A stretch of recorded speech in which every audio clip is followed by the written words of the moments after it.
driving home, Oh, trying to convince.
I was rolling over Bozeman Pass at about 70 miles an hour, and I wanted to take that first turn off on Main Street.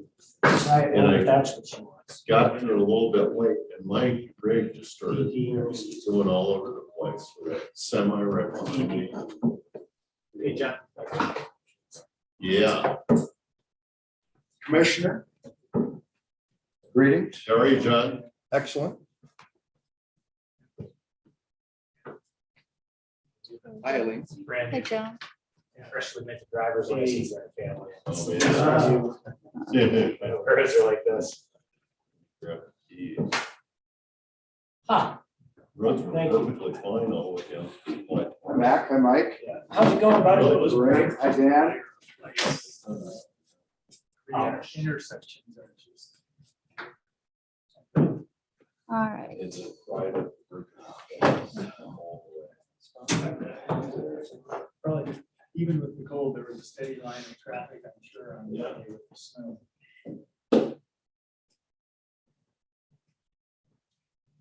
So, Brian, I assume we want to get these guest speakers done as soon I was thinking the same thing, and then I could give the short little as- and I told summary after. Scott Rossi to come back around at 8 o'clock.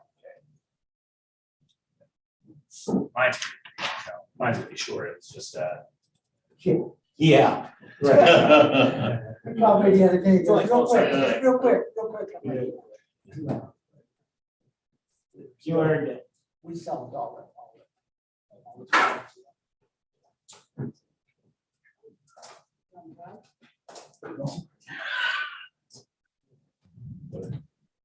Oh, hip surgery. Oh, man. Yeah. You were just. I was. People with knee surgery today. I seem to get way more attention.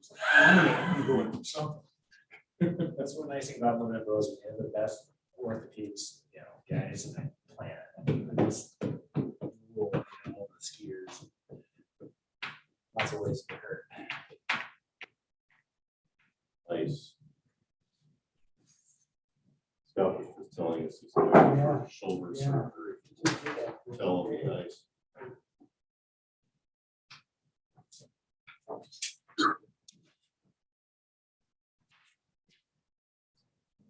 Eileen, I don't have my calendar with me. The next commission meeting is the end of March. You know, it's the 28th.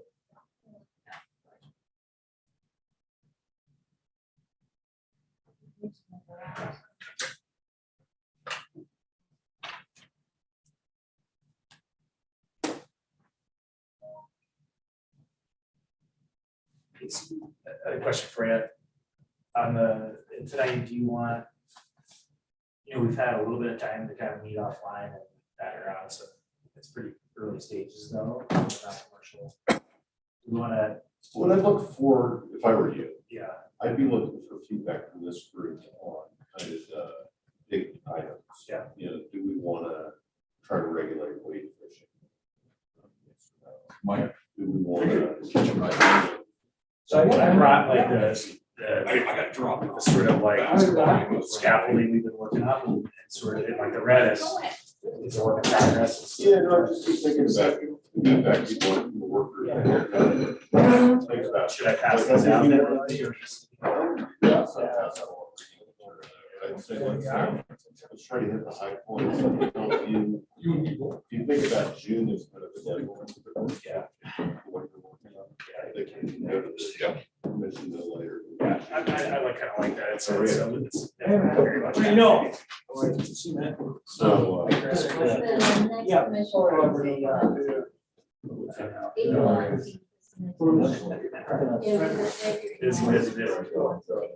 okay. The February one is just so early. For the first year. Is your Daughter still in school or they? Our daughter. No, we have a. Yeah, we have. for. When she sent you. Yeah. Good. Good, yeah, actually, yeah, after only a week. Worth it. This is normally the other way. So how did you get, how many you left? Well, so I Hey, Chris. Sorry, so 3 days after surgery. She moved both my legs and my chest. No, but she's. Which one's her? It's gonna ask you. This is not. Like this is. Oh, this is the size for. Yeah. Or their plays, my wife's got letters and colleges. No, this is a. How's it going? I also. This is my time.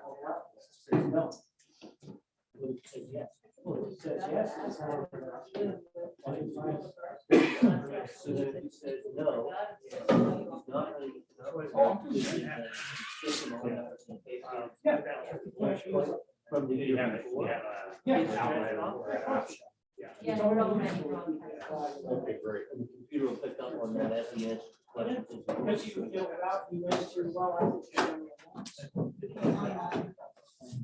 The more important one that I'm still working on right now. Trying to get. Okay, Matt. Sorry, I'm sure. I really want to get this meeting wrapped up by 8:30 to get the folks back to Helena, back on the road and going into Annis, wherever. And tonight's topic is really non-commercial recreational use on the river. And Brian has done an excellent job connecting with outside resources and I think done great work on laying out the key factors here that we ought to consider.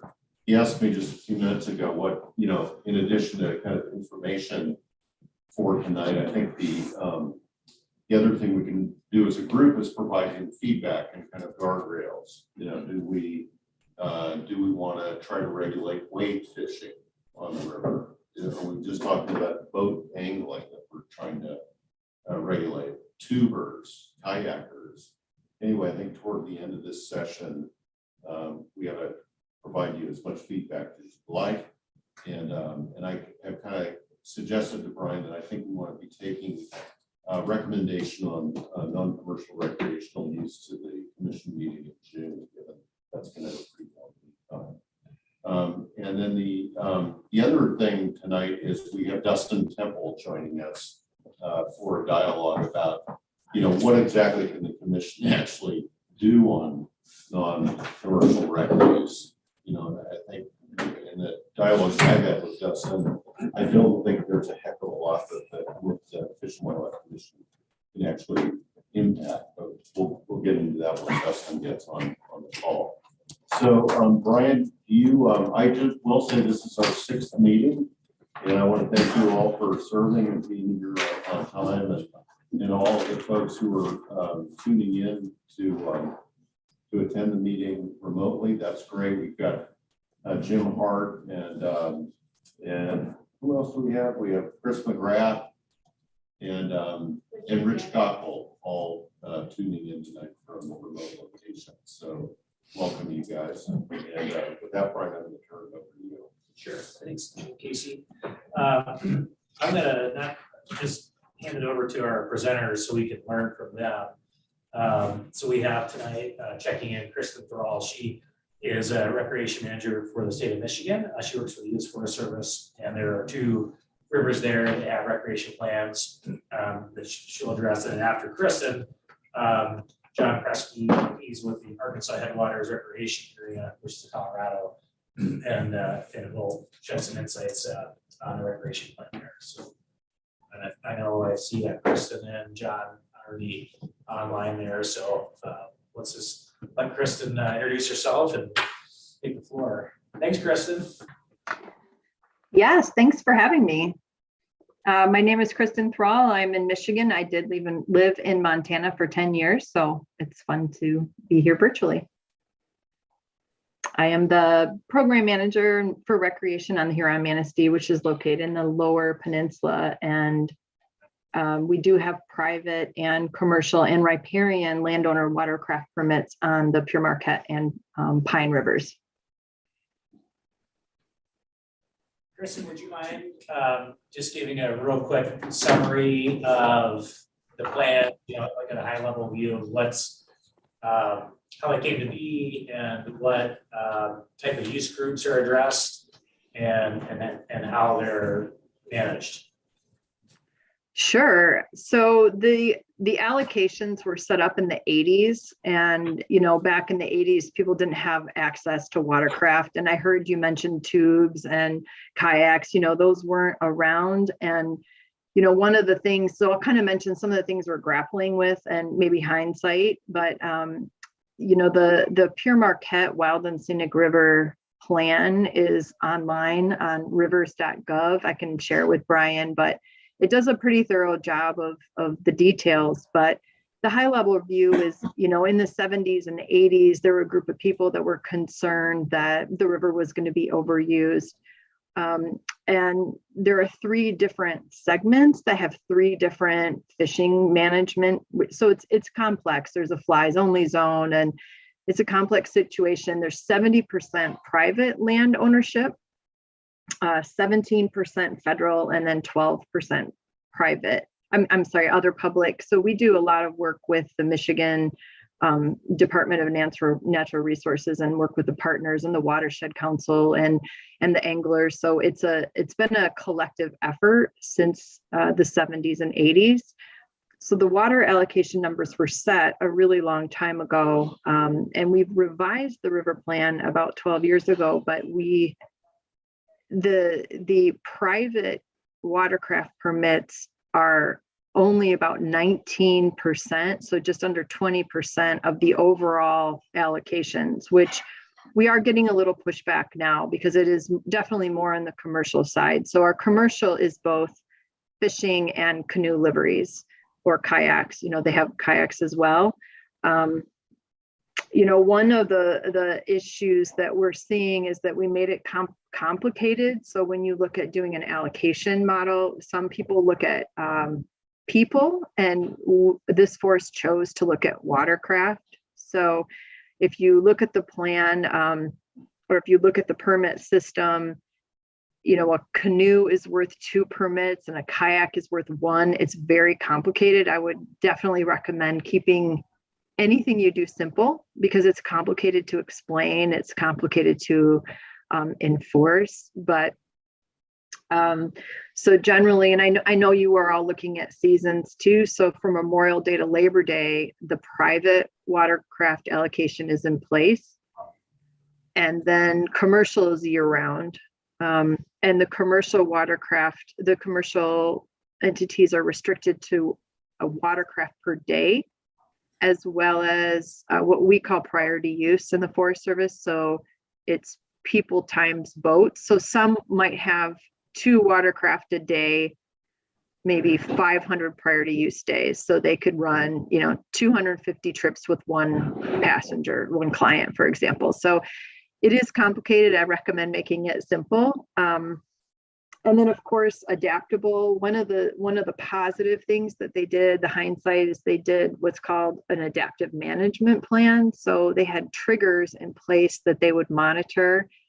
or that we would monitor. And about, 5 years ago, they felt like the use was really high on the river with the riparian landowners. So now we require those that live on the river have 2 watercraft stickers so they can have 2 watercraft at any point on the river.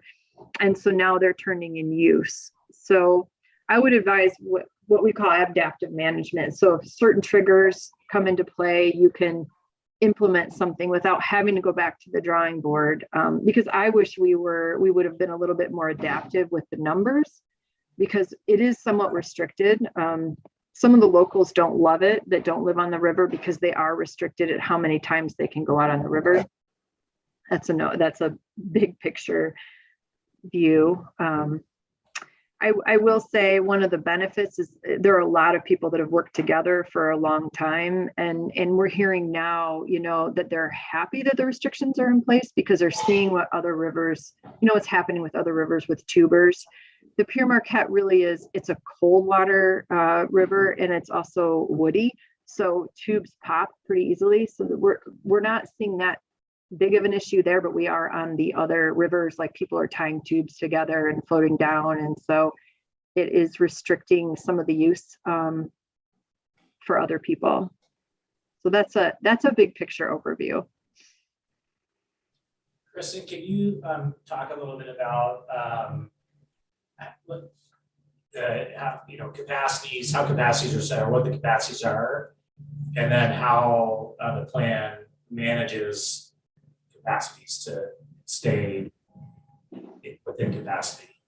Sure. So one thing I should have also mentioned is the river is designated as a wild and scenic river, and it's also designated as a state natural river. And the state natural river actually has zoning and its own commercial entity, although the state does not limit. They do limit the amount of guides, but they don't limit the amount of watercraft. And we have historically worked together, so I did forget to mention that. But as far as allocation, and it's different allocation for the weekdays than for the Saturdays and Sundays. So for in the summer, I'll give you an example. The Sundays and holidays are our busiest times. So the total that we're limiting is 544 watercraft per day. And on Saturday, 642, weekdays, 240. And then it's split out by the 3 different segments. So it is incredibly complicated, but I can share it so you can kind of see the breakdown. And then if you want to compare that, so if you want to just look at Sundays and holidays, 544 watercraft. The public only has 103. So you can see that. You can probably understand why there is some frustration, but on the, it does, and the private watercraft is just between Memorial Day and Labor Day. Kristen, on the how does a member of the general public, if there are restrictions and limits and capacities, how do they know that they're going to be able to go and bring their own canoe and go fish or float down the river? Well, currently it is an online electronic system that is managed through recreation.gov. You may be familiar with that. It's a federal site that we all use for camping and watercraft permits and backpacking permits. So now, we released them on January 1st at like 10 a.m., I believe. And so when they're released, people can reserve them for the summer. And so you can go online and see that. Before we use the online system, people would have to call our offices and then get a physical tag and come all the way into our office. Do they, when they have a reservation, do they have to display like a sticker, or do they just have to have like their printed reservation on them? Yeah, that's a really great question. So our commercial operators have plastic tags on there. So our commercial fishermen have plastic tags. And then our canoe liveries all have stickers on their boats. And then the private citizens have, it's a printout. So they have to have it on their person. And that is our law enforcement doesn't love it, because you could have a party of 8, they're split out. And if you contact someone, they'll say, oh, you know, the person that has my permit is 5 people back. But we do have the names of, you know, everyone on the trip. Previously we did stickers. And I would say that's easy, because you can visually see from the landing or from, you know, wherever you are on the water. But I do want to emphasize, no matter what system you have, it almost becomes self-enforcing, because people kind of rat each other out, but you still need to have a serious presence at your landing. I mean, you need to have some kind of, you know, we have actually a really great program with the Watershed Council. We have interns, we have, you know, that really focus on education and explaining why we have a permit system, because I think that's the biggie, you know, why would you want to restrict? And you obviously can explain that. And can you, one of the things that we've looked at is like an ambassador program. And it sounds like that's what you're referring to. And so you'd be an advocate of that. That's been helpful and effective. It has been, yes. Yes. And then one other question, Kristen. We have a similar, the Madison River is somewhat similar, where there's, you know, there's anglers, there's recreational floaters, there's service providers. And we do have some businesses that rent inner tubes and deliver people to the river and pick them up, and which is similar to the delivery service. Can you speak to that a little bit? Like what when you say a livery service and it's allocated and there's permits that come with, can you just describe that a little bit for our group to understand? Yeah, sure. So each, gosh, I think we only have 2. So on the Pure Marquette, I think we only have 2 commercial, we call them liveries, but they have canoes and kayaks and rafts on the Pine River. And they have a certain watercraft allocation. So they can have, it's quite about a bit, I just have to look at it again. 544 watercraft out on the weekends. And so that's what they're limited to. And then they turn in their use, and we're out there as well. So if someone rents a canoe from a livery service, they're, with that rental, they're receiving a pass to go down the river as well. Is that? That's correct. That's correct. So and actually we're having more and more what we call car spotting. So it's a commercial service. Let's say that you put in at one spot, and they'll either move your car or pick you up at the end of the route and bring you back. So that is also kind of under that umbrella, but it doesn't hit that watercraft allocation, if that makes sense. So, you know, it is popular with vacationers, because they don't want to deal with moving cars and that kind of a thing. I did forget to mention, it's really important on the Pure Marquette, we have courtesy hours that are enforceable. So at 6 p.m., everyone who is not fishing has to be off the water. So that was kind of a concession that they did in the 70s and the 80s to kind of separate that use conflict that is common probably everywhere. And that is enforceable. On the Pine River, it's not enforceable because that it is a courtesy, but on the Pure Marquette, it is actually part of the plan and it can be enforced.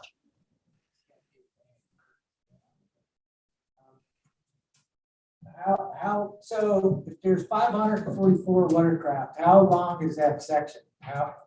Oh, yeah. Let me give you the breakdown of it. So per section,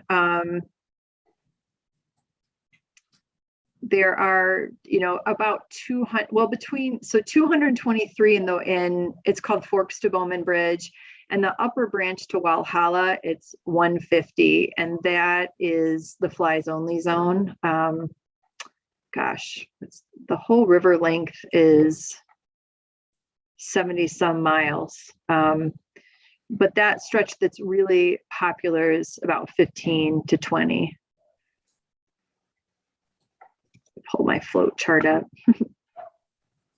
And there's, I mean, during high fishing season, you have people waiting. You have drift boats have become a whole nother, though that's another issue that wasn't, people didn't have drift boats when we came up with these allocations. So I would say another thing to be prepared for is just that watercraft are going to change. And so whenever you set an allocation, I mean, I wish that our forest had done people instead of watercraft, because we didn't anticipate, you look at a drift boat and you look at a kayak, and the presence in the water is such a difference, but it could be, you could just have one person in each. So that has become, as drift boats and technology has changed and people can get to different places, that's definitely changed the dynamics out there.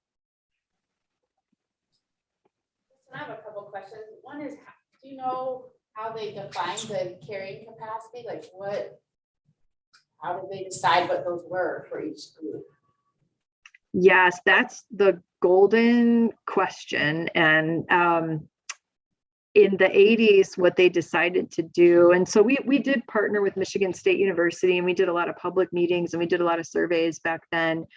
And they decided, they looked at water resources, they look at the fisheries resources. They had, we did a NEPA analysis back then, and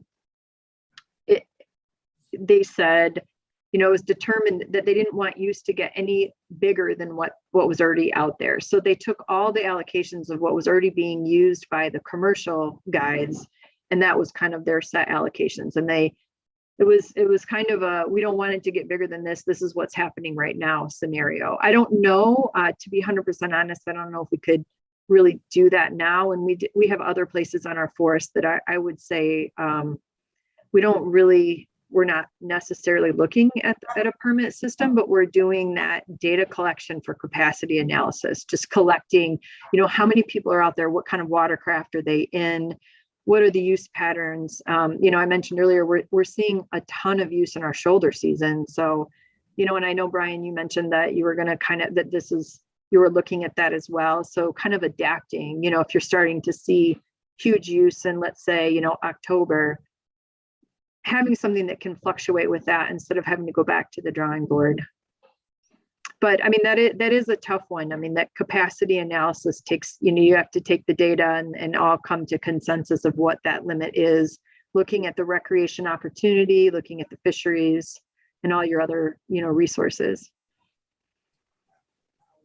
Just to clarify on that, what you just described makes sense for commercial, Mm-hmm. But what about non-commercial recreational allocation? Because did you have a recorded use? We did. So they spent a lot of years, looking at all the use, but, back in the 80s, people just didn't have private watercraft, which is why it's only 19% of the full allocation. So when the forest went into this, they worked obviously very closely with the commercial user, because we didn't want to impact that commercial use, negatively to the economy, even back in the 80s. So they said, okay, whatever the commercial outfitters are doing now, since they weren't restricted, it was kind of viewed as, okay, this is about, the max that they can do. And interestingly enough, we have sustained that number. I mean, we have, I would say some don't operate as much. I mean, this is pre-COVID when everything changed with use numbers, but it's been very steady over the years, which I think is really interesting. Now, I think our private watercraft, people wish we had more, because we sell out on the busy weekends pretty quick. So our permits are technically free, but the reservation system is I believe it's a $3 charge. But they fill up very fast. I mean, you could still get a date midweek right now. I mean, that is still possible, but those busy holiday weekends are full. Do you hold back release? So like you said, you release everything January 1st. Do you hold back a certain number right before, or just it's all out January 1st? Yeah, it's all out for that Memorial Day to Labor Day period. There's a certain maximum per fishing license holder or per person that you can apply for in a year? There is, in theory, there is a business rule. I believe you're only supposed to float 3 times a year. I mean, other than riparian, so riparian, people who live there don't have any restrictions other than the total number of watercraft they can have in the river per day. For private users, is there any difference or preference for residents versus non-residents? There is not, but with 70% owner, on the river, 70% is they're private landowners, so they have full access. But if you live in the community and don't live on the river, that is the one pushback we get a lot, as you can imagine. I mean, people live in the community, want to float the river, but during that Labor Day to Memorial Day period, they are restricted to having to have a watercraft permit. Kristen, is there frustration from like quote locals that might need to make more decisions closer to when they might want to recreate, someone that doesn't know what time off they have in January, and they don't know what day they would be able to float until they get their work schedule, and by then it's too late because they've, the passes are all reserved. Do you hear any feedback like that? We do hear that occasionally, but during the week we don't usually sell out, so it would be those popular weekends. Yes, I mean I one of the, I don't know, so people will reserve them and then cancel, and that is the one advantage I would say with the reservation system is, if something changes, you can cancel, and then that watercraft allocation immediately comes up for availability for somebody else to take. But the downside is that they're essentially free permits without the reservation fee. So, there is that. I don't think people are really abusing it, but that is out there. You could essentially hold a bunch of allocations and potentially prevent other people from being out there. But we don't think that's necessarily happening. It's just more people live there and they want to access the river, and that's the frustration. Is there a consequence? What's the consequence for not having the permit when you're caught? Well, it is a ticket for not having a permit. What's the ticket about? I want to say it's $115. I have to double check that. Is that a persistent problem, or is it, if people honor the system? It isn't as big of a problem now. And I will say it's, even though it's Michigan, the access is somewhat limited on the Pure Marquette, other than the fact that there's 70% riparian landowners. But, we do a pretty good job of being at the landings and educating people and talking about trash and leave no trace and that kind of a thing. So the tickets are very minimal now, because we've been out there quite a bit. Enforcement is not it's our second option. Education is always the first. We do, one of the issues, and is trespass because of the private land ownership. So we have had to, sign where the boundaries are, because people just got out of the river and wander on people's property. But that has also improved significantly since we've put up signage and just been at the rivers more. If I have been lucky and gotten the 4th of July reservation, but it comes up closer to that and I've got a conflict, can I transfer that to a friend to take it, or is it personal and you have to cancel it and it goes back into the? Yeah, you can. So that's a really great question. And the person who makes the reservation, that's whose name it's under. So you could transfer that to somebody else. Kristen, we have some rivers that have official limits, and from those rivers, we've learned that the allocation and the actual use is different. You mentioned earlier, not all the allocation is always used. Do you know what the percentage of permits? Not everybody's gonna take the time to cancel their reservation. Right. What's the difference between the number of permits sold and the actual use that occurs? Is there 90% of it actually used, 80% of it? Yeah, that's a really great question. I don't know that data off the top of my head. It's been a few years since we've been out there, really counting people. doing that check. It's a good question.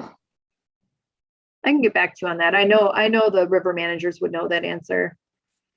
Because they get daily reports, just, how many people for which segment of river, how many watercraft allocations are used up and how many people per party. So they do get that number ahead of time on their sheets.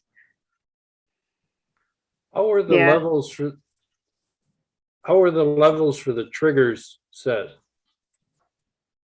Based on usage numbers, or what was the trigger? Correct, based on usage. So we worked with the same group of people at Michigan State University, and so they've done use studies every 10 years, and they've done that. So we have that comparison. So you said the plan was adaptive. How often do you go back and reevaluate the numbers? Well, the last plan was done in 2008. So that's the last time we did. So Michigan State University, they did surveys and they counted people by segment and then what kind of watercraft they were using. We did that in 2008. We definitely, we do have a monitoring system in place. So we partnered with Trout Unlimited, and so 2 years ago, they started coming in. We have interns now on the landings, and they're using a technology called Survey 123. I don't know if you're familiar with it. And so they are collecting that data now, 2 years in. Just that, where are people floating, or which, so they'll float the rivers and kind of count people by segment. But that's pretty new. We don't have, I think we've had the Trout Unlimited interns on there the last 2 years, and last year we just started doing the data collection. So this year's our solid real push for that data collection.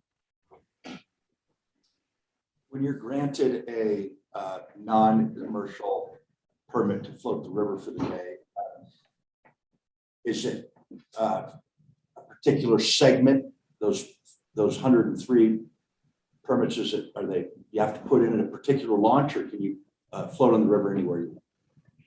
Well, when you reserve the permit, you pick your launch site. Thank you. And your takeout. But I think there's more flexibility with takeout, just because, things happen. Sometimes you need to get out earlier, but. So if I'm a resident of Michigan, perhaps a resident of the region, Mhm. I would have to, by January 1, pick the date that I want to float a specific section of this river.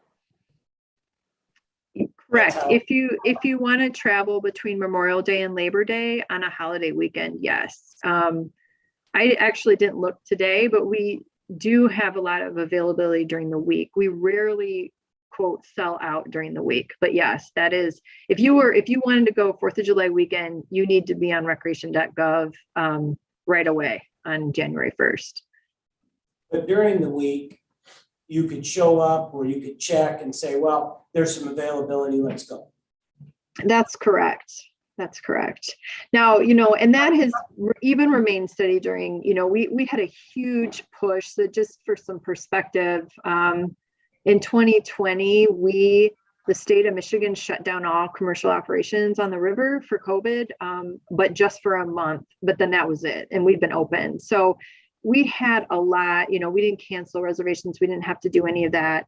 And our use was incredibly high in 2020. Last year, it kind of leveled out, but we still had availability even through all that during the week. We haven't had to, but there is a lottery system. I like the Grand Canyon, the Snake, I believe. There's other areas out there. So, the Madison's a popular river. I don't know if you'd have to go to a lottery, but that is another way to go about it. Now, the Pine River is a little different. It is loved by anglers, but not like the Pure Marquette. And the Pine has more availability on the weekends. And so I think regionally, there are other rivers that people go to. So a question on the limits of use, the capacity, if you will. If it was based on historic performance, Mhm.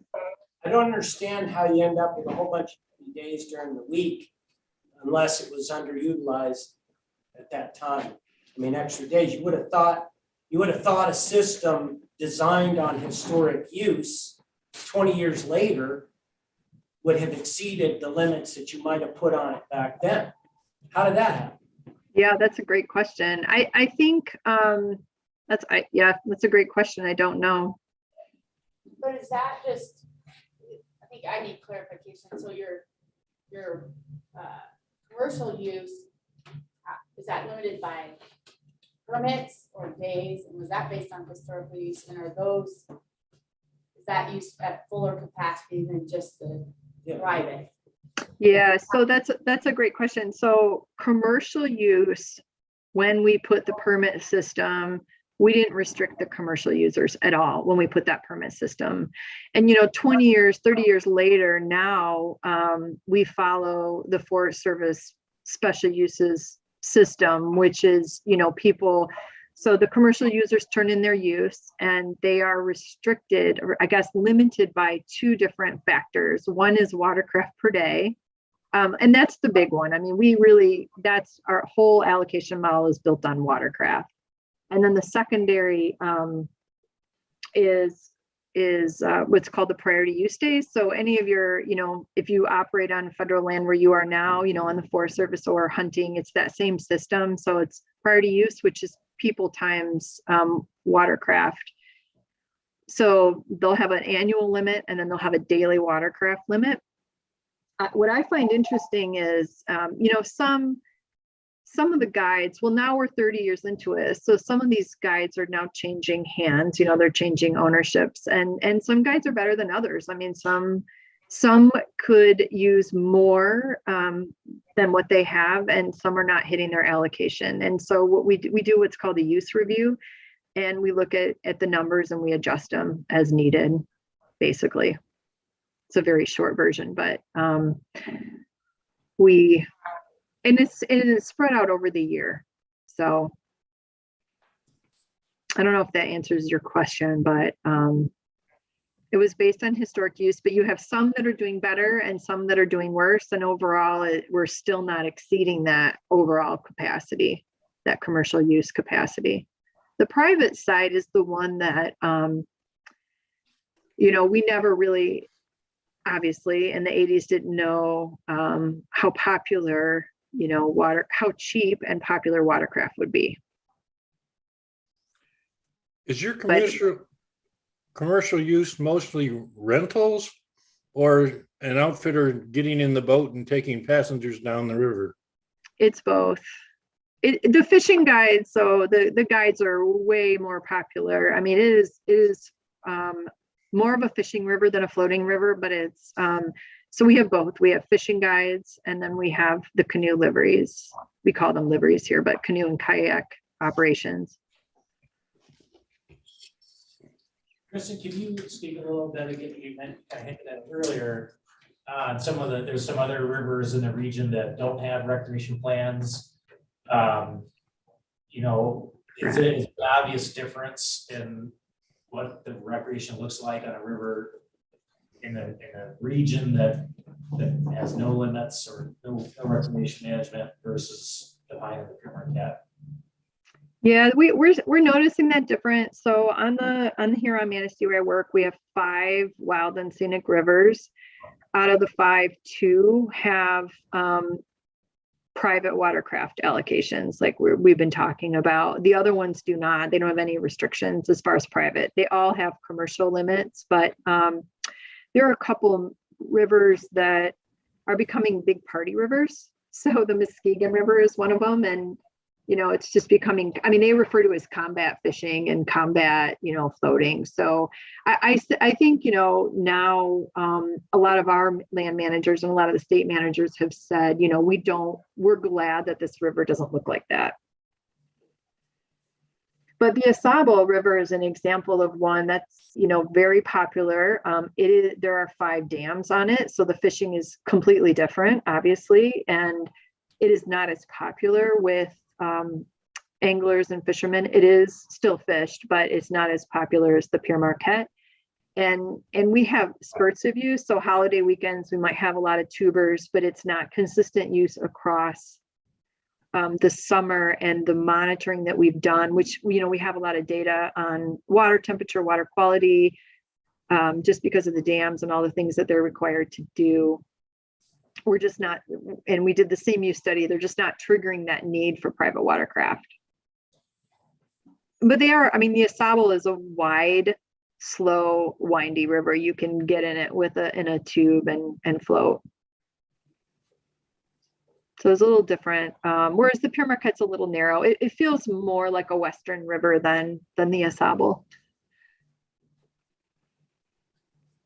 Is it regulated? The Asable?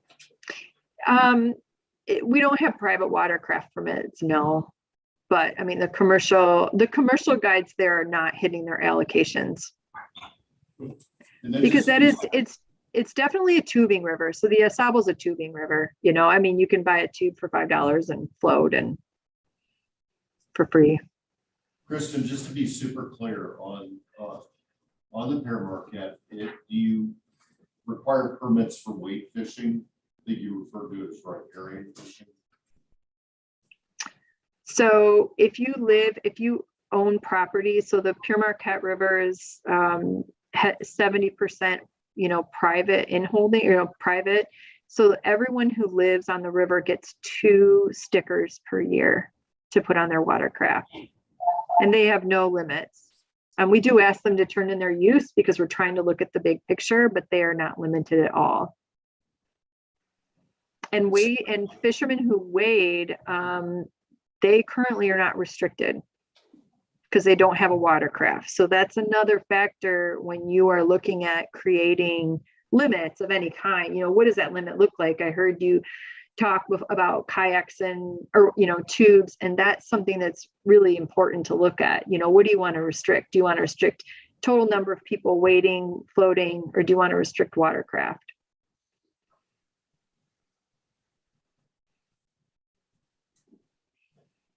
Any other questions for Kristen?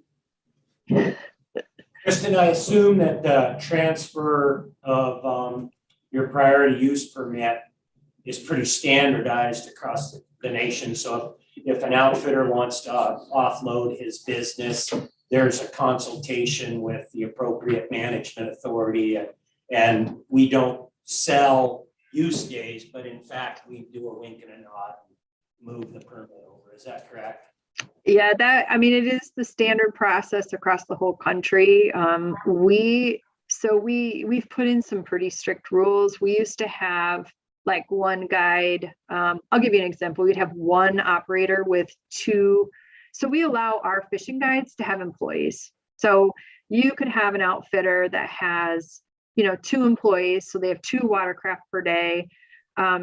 We've had people try to quote sell half their business and they're one. We don't allow that. We allow, a business transfer, just like, what's happening with the fishing guides and the hunting guides in Montana with the Forest Service as well. So we have a consultation, we sit down.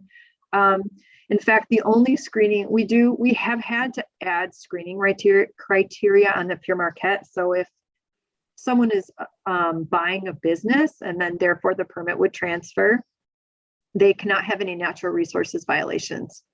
So like they can't have any fishing without a license, any, fishing violations. That is the only one that we have above our normal screening criteria. But a quick follow-up then. I assume these are 5-year permit renewals, or what are they, 10-year? I'm talking commercial.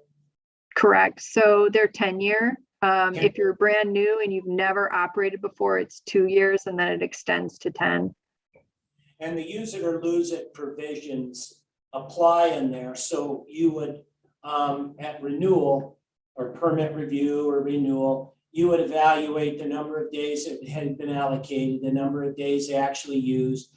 and probably what, a 75%, 80% minimum capacity or something like that. And then that surplus, if there was some, let's assume a guy goes out of business, quits doing it, and he's got a lot, those get reallocated to a new outfitter, correct? That is not correct on the Huron Manistee, but that is, so what you're referring to is called a use pool. So anything that's not used goes into a pool. We did not set our system up that way. So I'll give you, so we don't have any openings on the Pier Marquette. They're highly sought after, but I'll give you an example of a totally different river. So the Pine River actually had a canoe operator who lost their permit a couple years ago. And so we do have an opening for canoeing. And we put out what's called a prospectus or a bid, and actually it's open right now. So people are submitting applications, and if we ever had an opening on, we follow that protocol for whenever we have an opening. And those are all set by our river plan because they're wild and scenic rivers. So they all have that, those allocations and those parameters, I guess. Thank you. That's off topic for this one, but it's helpful for our work down range. So thank you. Yeah, right. In Michigan, do they have stream access laws? Can a walk-away guy just go walking up the bank, or is that trespass? Oh, that's a good, you can walk in the water. So on the big lakes, on any lake, you can walk anywhere. So on the, actually it was the Supreme Court ruling, it's the ordinary high water mark of the big lakes. Anyone can walk. It's like where the ownership stops. But on the rivers, I believe it's center of the river and then out to the landowner, but you can't get trespass for walking in the water. If you walk on, someone's private property, that's trespass, yes, in the river. We don't have water rights though, like Montana, so that is very different. On the Pier Marquette, when you look at your 10-year renewal and you aren't using all your days, what happens to those days if they don't go into the unused pool? Well, we just started doing our first, round of renewals. We actually have a bunch right now. We don't have any fishing guides that are going to lose any of their days because they're pretty close. I mean, they're not over, but they're not, and we do a 5-year average.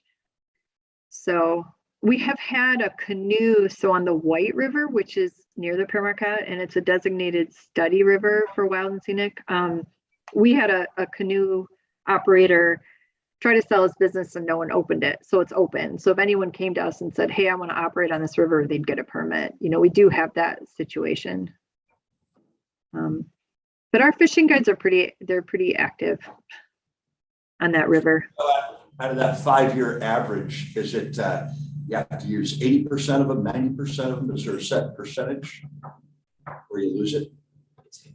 Well, you would never lose it. I mean, the process, we've never had to do this, and I'll have to get back to Brian or to send it to you, but it is Forest Service handbook manual policies. So we review the use.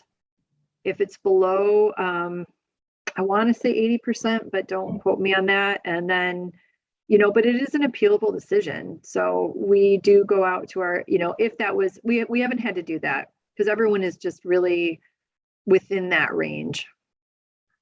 And I mean, I guess with COVID, we have a lot of grace because if people can't operate, that we kind of factor that in. That's the 5-year average. But we've never had to do that. So. Kristen, I just want to thank you so much for your time tonight. And I'm sure we'll have some follow-up, probably through Brian. But thanks so much for joining us. This is really informative. Thank you. Thank you. Yeah. Thank you very much.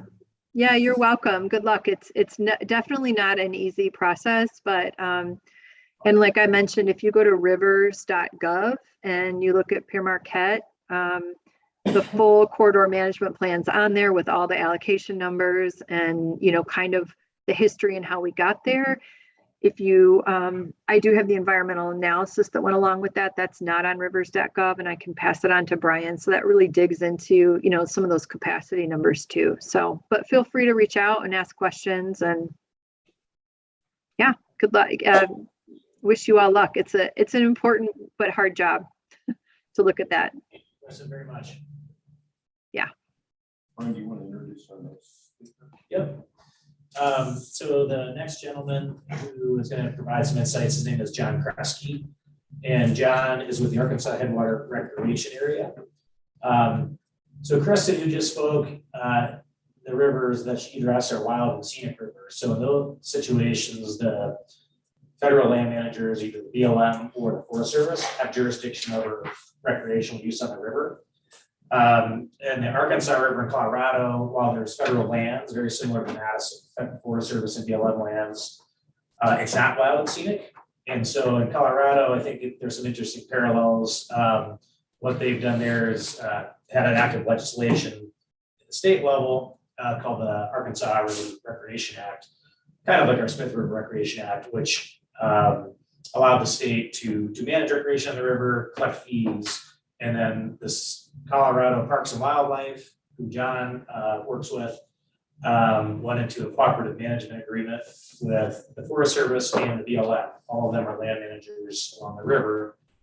And the Arkansas is a little bit of a different use. It's the #1 whitewater rafting river in the country. So on the commercial side or the private side, people come they book a half-day trip, a morning half-day at Browns Canyon. It's very, very specific. Every region is very, very different.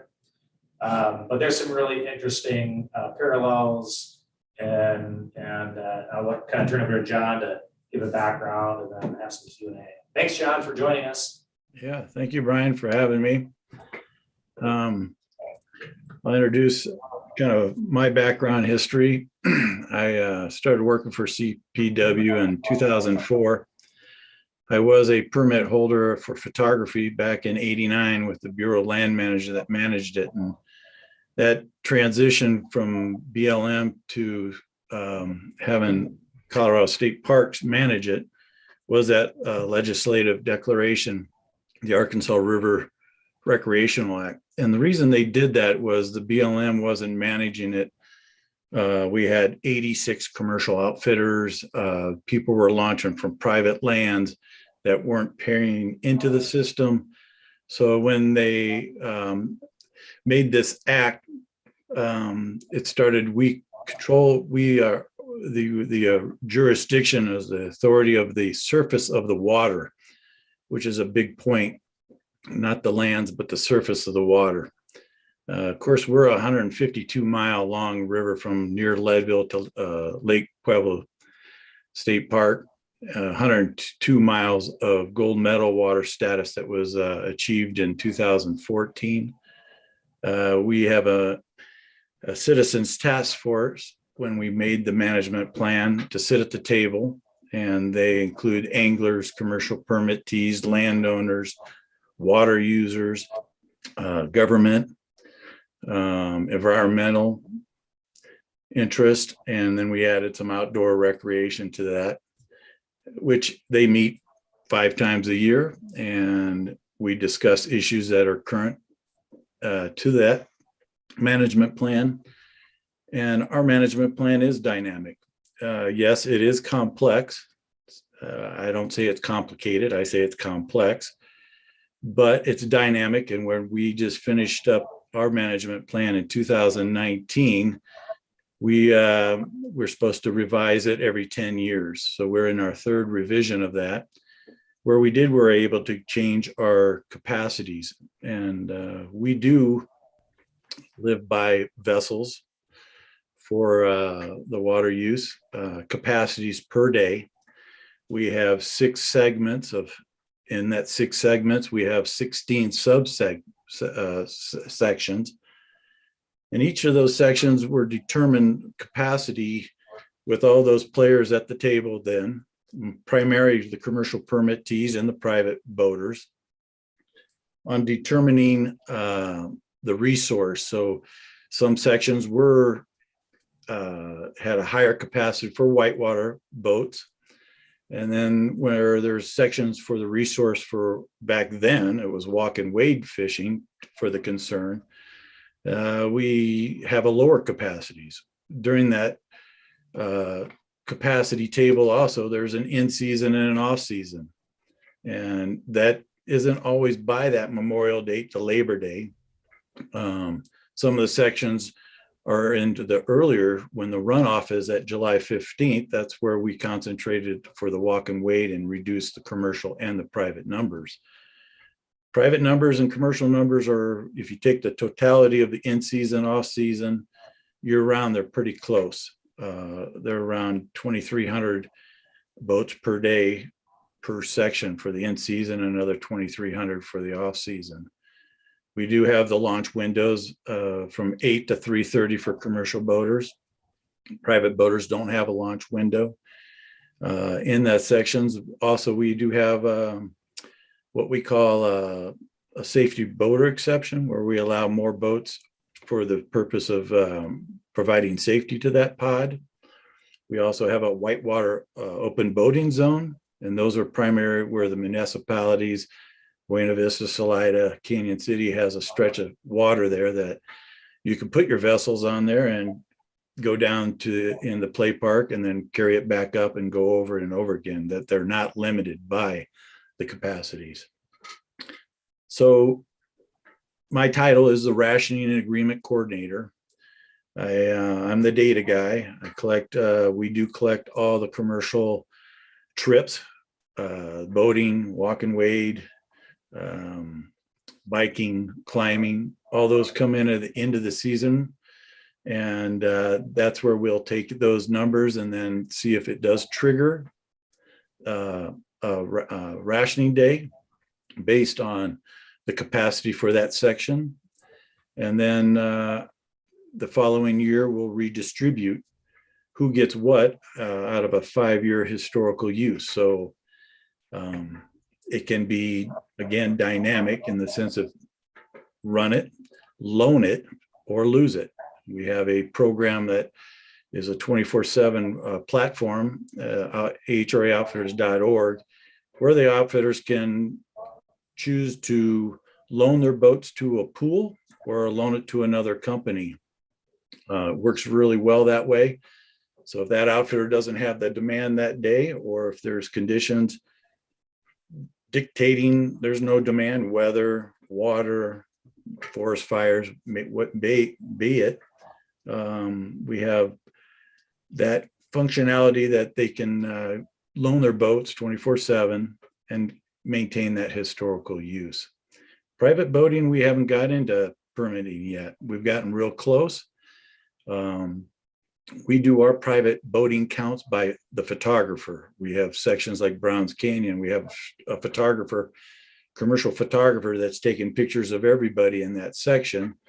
So we manually count all the boats in that, and we did, by the management plan, go over that 75% of the capacity, to where we in the management plan decided to first do a user education and a redistribution effort, meaning for that section, Browns Canyon, we went out and posted and went to the whitewater clubs, the private boating clubs, and said, let's try to tell people not to go on these certain dates for the fear of triggering over 100% capacity for private boaters. It's a consensus that everybody knows that we don't want to go into a private boater system. The complexity of our river is we have many put-ins and many takeouts along the river. So we don't have one put-in launch that you would register that person, and that would be your count for that person. So we had to do a couple of maneuvers in that, especially near Salida here. We had a favorite section from Salida downstream.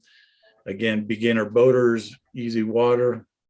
It was jeopardizing their capacity for that section. So in this last revision, we changed the use season just enough from that July 15 being going into off season where the fishermen were there to August 15th, and increased the capacity. And a lot of this, again, is that public scoping that we do and finding that where are these complaints and where are people user satisfaction. And so this management plan has some flexibility. In the past, we did an exchange from the private boaters to commercial boaters in the Browns Canyon. And so there's a flexibility with those numbers, and it's worked well for us. Again, we look at complaints being the driver of these capacities of the resource that's being used that time. And it's done really well. John, can you speak on the different land managers? So with the Bureau of Land Management or the Forest Service sites where there's access points, what role, because CPW is the managing agent. What is the relationship with BLM and the Forest Service? Do you pay like lease fees? Do you manage their access sites under lease agreement? Do they come in and pump the pit toilets? Does CPW pump pit toilets? Do they get funding, from a percentage of funding from the fees collected, et cetera? Yes, so we do have lease agreements with the Bureau of Land Management on several sites, which includes campgrounds and launch sites. We collect all fees and we maintain all property, even though they have, under the CMA, they still have the authority to be on the ground for environmental assessments, any type of expansion on those R and P&P leases that we have with them. We have one or two with the Forest Service that we've gone into a dispersed camping. And again, we're the regulating authority for those lands with the Forest Service. But all fees are collected by the state, and under that CMA, most of the money, or because all the money goes to the state of Colorado, we get our divvies back, but it all goes back into the properties from campgrounds to boat ramps, any other facilities that we put on the ground. You mentioned the watercraft owner managed.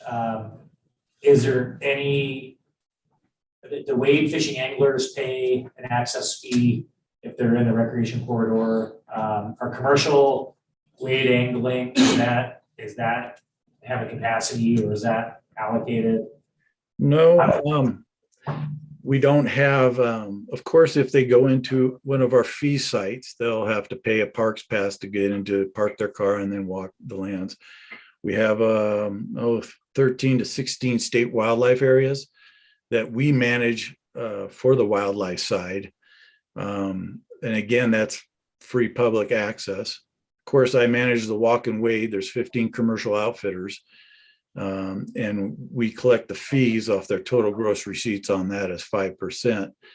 Right now, we're not having a capacity issue with walk and wade. We had around 3,500 paying clients last year within that 102 miles of corridor.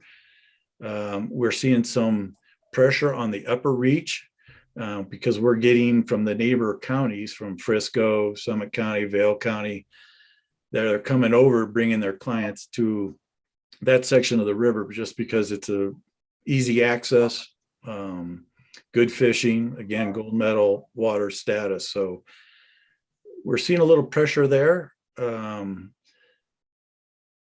And private, in the way we've seen what's happened with private and commercial anglers, is they're pretty much self-regulating themselves.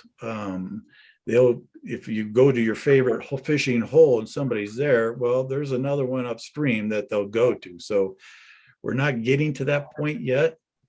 Of course, we are the large number of whitewater boats, and so what we're seeing an increase is float fishing. And we brought up the topic of that I have a rationing agreement advisory committee that I conduct every year, and that's basically for the commercial outfitters.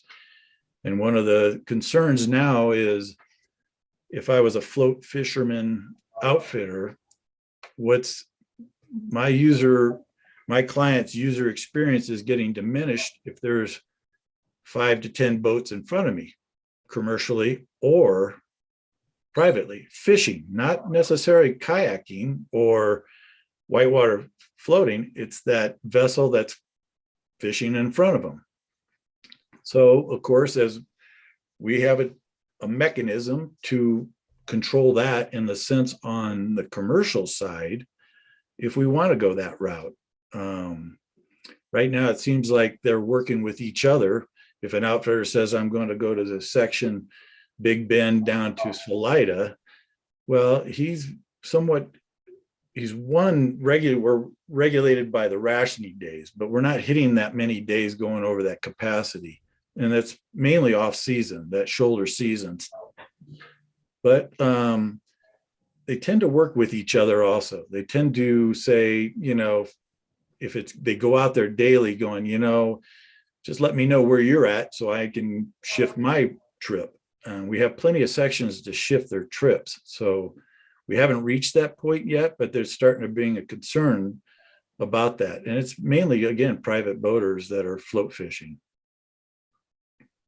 Can you, John, the concept of like a capacity and then use exceeds that and then it triggers something. That's sort of an interesting. Can you give us a little more detail on what that looks like? It sounds like in the non-commercial side right now, what's being triggered is like education and trying to encourage people to avoid ration or days that might be rationed. How does surpassing the capacity? What does that trigger on the commercial side? What does that trigger on the non-commercial side? So in the management plan, it states that within each one of these subsections, if you exceed capacity more than 100% 5 times in that year, that section will go into rationing. In that, then we go back into rationing. It is by the day and not by the date. So we use the July 4th as our index. And if it's the first Saturday before July 4th, it'll always be the first Saturday before July 4th. And of course, July 4th rotates. So it's not by the date of June 28th being rationed. It's that Saturday before July 4th will always be rationed. Now, the way we use rationing on here is it has a life cycle, and it's a 3-year life cycle. That day lives for 3 years. And if it doesn't meet 80% demand, 2 consecutive years of that, it opens back up. And it's a beautiful thing because it's averaging 3 years of your average. And it could be fluctuating from, again, economic factors. It could be by weather, it could be water, it could be many factors that if I had 10 boats and I'm trying to maintain my 10 boats for those 3 years, so I get them for the next following year, 3 years, and they can be recalculated. Again, I'm either going to run it or loan it. But if one of those years, suddenly, it's, whatever it is, nobody shows up at the door, or there's a wildfire that, like in 2002, where we dropped 50%. That year, if it does have a factor like that, we'll extend those years, that life cycle year. But on an averaging for an outfitter, if he has one bad year, it's really not going to affect him with the rest of the players that have those allocations for the day. So historical use for rationing goes up to 5 years. And it's a rationing is a complex thing in itself, where I'll take up to 2 of the highest 5 years of that outfitter's use and start to distribute what they'll get their fair share when a day does ration. So it's based on your historical use, and it's a fair system in the sense this is what you get, and what you get then either run them or loan them. Now, if I didn't have allocations for that day, I can go to the pool if anybody dumped their boats into the pool, so that I've got the demand and the public is being served, I'll grab that allocated boat. I don't get historical use for it, but I got to run the boat and I made my money. And again, our system is set up for that 100-day season, that Memorial Day to Labor Day. And those days that get triggered, if I didn't have allocations for that day, I have plenty availability to take that client to another section that isn't rationed. And so we're not turning away the public, and those that have it can loan it and maintain that historical use, and they do. And now, granted, those Saturdays by 4th of July, they're not going to open up because they've been rationed and lived its life cycle, recalculated, lived its life cycle, and they haven't dropped below that 80% demand. So, you know, a lot of outfitters are calling for permanent rationing, but the system that we have in place right now is fair to everybody. And again, run it, loan it, or lose it.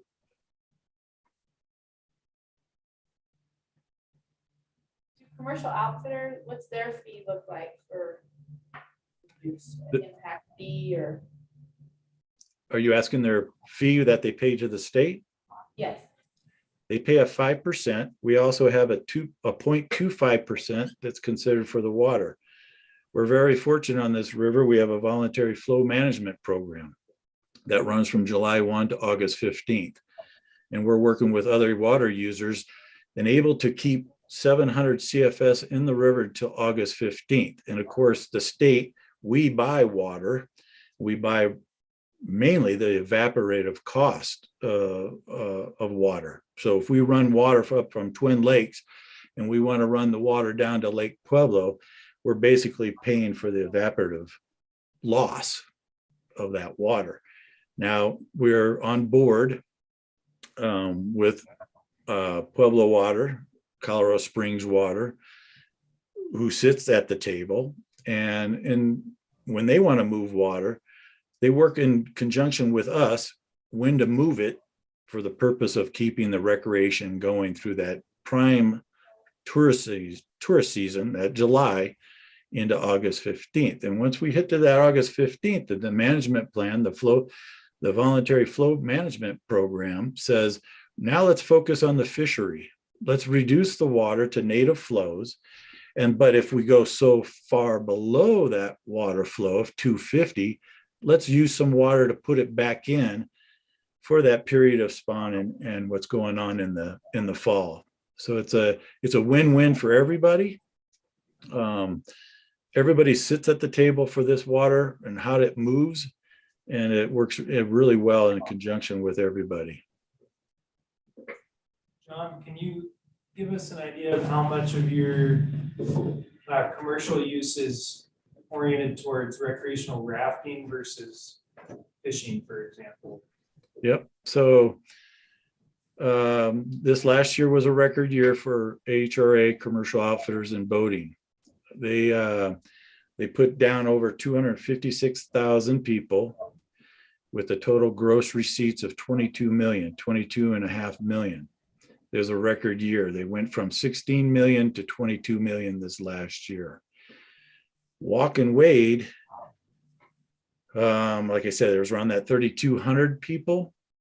And I think their total gross receipts was around that 500,000 mark. And of course, we collect 5% on all activities. Other than the boating community, we add that 0.25% for water. So there's virtually no boating commercial activity that's focused primarily on fishing. No, the float fishing there is, and that number is incorporated into that number that was 256. I don't have that number right in front of me, but float fishing is starting to be, like I said, bigger and bigger, and I don't have that number right in front of me, and I don't have their the separation of what whitewater and float fishing does. Is it just ballpark, John, like whitewater to float fishing in the Arkansas River is float fishing 50%, closer to 50%, closer to 10%? Is it the dominant form? Is it a?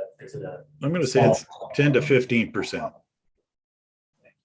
John, in addition to yourself, what is the staffing that's required to oversee and manage this rather complex permitting? It's me. You've cloned yourself multiple times over. I'm a staff of one. We have 9 permanent employees here. And of course, they're all park rangers. So they have the law enforcement on their side. We have a park manager. We have an operation manager. We have a senior law enforcement. And then we have a river manager supervisor and a land supervisor. And we have 2 PRTs, which are the park resource technicians to manage the lands, the bathrooms and the ramps and the roads. We have 9 of them, and then we bring in seasonals up to about 36 total for us. And if you were looking at your system and maybe having the opportunity to do a start over, are there anything special that you would identify that you would do differently? Well, I think that management plan has evolved into make our corrections. That's the beauty of that management plan being dynamic and the ability to go in there with everybody at the table and get a consensus to make these moves. I was at the table when this first started in 1990. And again, I was a photographer, so I wasn't really involved in like creating these numbers. I do say that at that time, these numbers are huge that we had capacity. Now, Browns Canyon, 360 commercial boats and 250 private boats, that seems like a lot of boats. But we're not getting complaints. The complaints we're getting is at the launch sites and the takeouts. So put-ins and takeouts, parking, congestion. And like I say to everybody, if you're calling it crowded, well, you probably were between 11 and 2.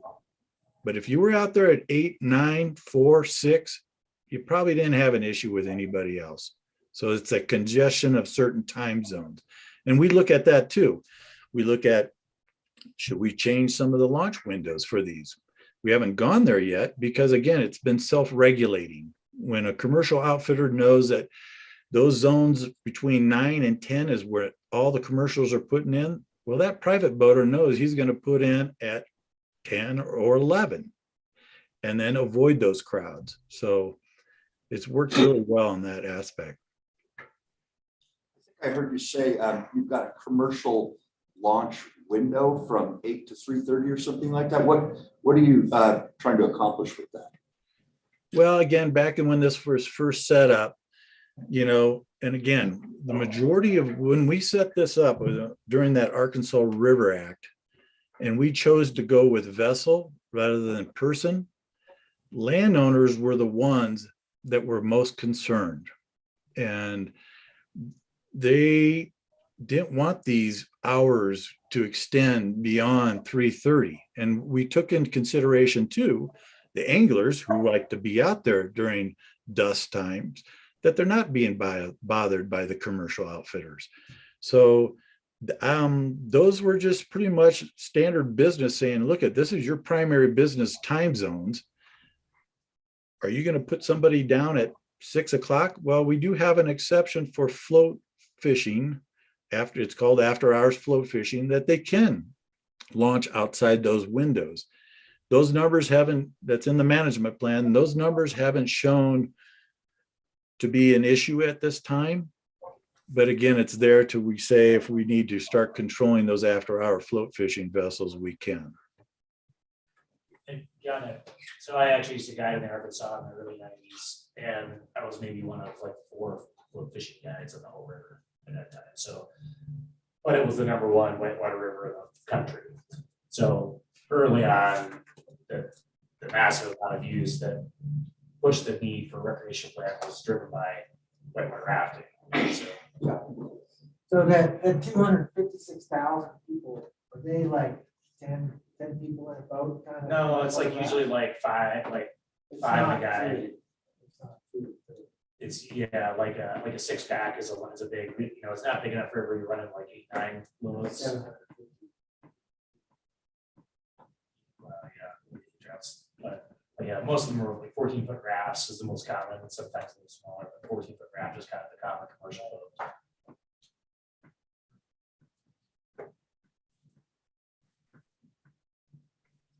Any other questions for John?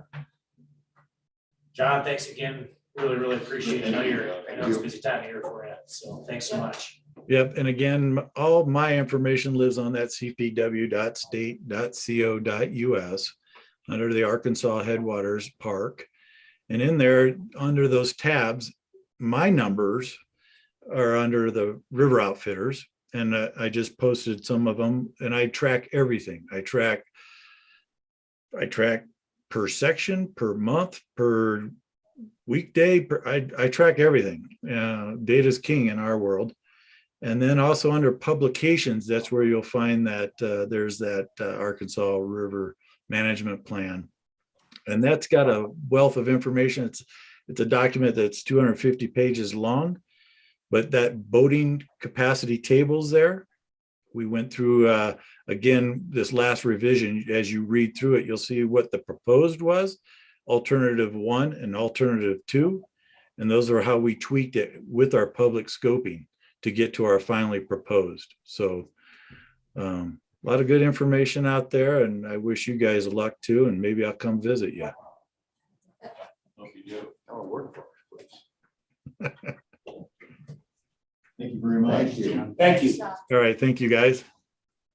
Thank you, John.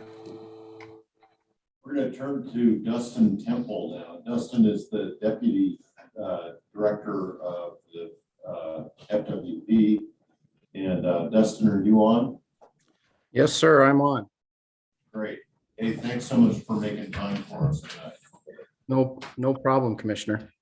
You know, I thought it would be helpful if you just kind of outline what you think the, one of our charges here is to make a recommendation to the commission on non-commercial recreational use. And you can just give us kind of the idea of what the guardrails are there and what we can actually recommend to the commission. Sure, Commissioner Walls. It really depends on how you ask the question on when you start looking at what the commission can do with regard to regulating on the Madison or any other river in the state. And so if you ask the question in terms of a system that involves a fee, the answer is very, very little. With the exception of the Smith River rule, which the Parks and Rec Board specifically granted fee authority in the rulemaking section of the Smith River Management Statute. The department really has no fee authority. That said, if you're talking about regulation with no fee, the commission has fairly broad authority. It can do, I have the statute here. It's, I think it's 87-1-103, and it's use of, I'm looking here. Let's see. Yeah, 87-1-303. I apologize. Rules for use of lands and waters. And the commission's granted really broad authority to regulate activities on the rivers, lakes, what have you. And it has to tie it back to a couple of things. It has to be in the interest of public health, public safety, public welfare, protection of property, and public resource. And so I had a conversation with Chief Legal Counsel Doctor today and just asking her what that means in the context of, for example, a free permit that the commission may require to be on the Madison.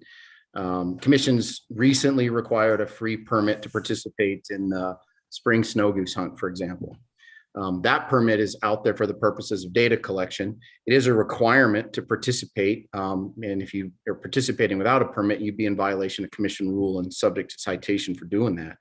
The commission could also institute a permit for purposes of regulation to say we're going to provide some sideboards or limits. I listened to the other two presenters you have, and a lot of the things that I hear that other states are doing, I think are within the realm of possibility for the commission should they choose to do something like that, as long as they're not imposing a fee along with the system.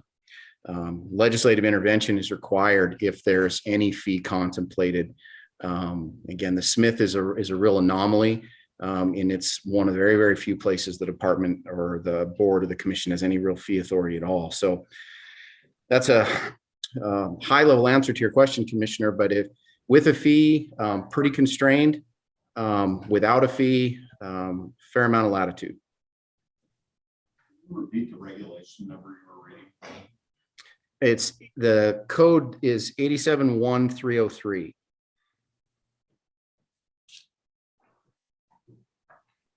So Dustin, if there are recommendations regarding a management plan that extends to non-commercial use, efforts are involved with that, as we heard from John Kraske and the staff that, that use that manage that. And certainly, funds don't hurt when it comes to what needs to be done in that regard. So that would require most likely legislative change in the next session, authorizing the state to implement like a river recreation fee. Would that be accurate? Well, that depends. If in fact the commission wanted to impose a system that required a user fee, the commission could also choose to say, hey, we think it's important to manage the resource, but we're not going to impose a fee. We want the department to just absorb that, or the department can go to the legislature and ask for an additional appropriation to pay for that. So, we do lots of things for the public and for the resources in the course of our day in the department that we don't have a specific user fee for. It's paid for as through the normal department budget process. So both avenues would be available. Again, if the commission felt that a user pay system is most appropriate, again, that would require legislative intervention. But if they said, no, we think the regulation is important, but we don't think a fee is appropriate, then the department is bound to either absorb that within its base budget or go to the legislature and ask for an additional appropriation. Another follow-up question. So there is a lot of language in the ARM related to this is probably not worded exactly right, but not discriminating against non-residents unless non-residents are determined to specifically be, a problem in managing the resource. Is there under the current ARM there, like if there is a fee structure, or could there be a fee structure for non-resident users, like no difference in access to the resource, but a fee for non-residents? Would that require legislative act as well? Yeah, I think if you're going to implement a fee structure, of any kind, you're going to need legislative action to do so. With regard to differences in fees for non-residents, we do that routinely for all kinds of different things.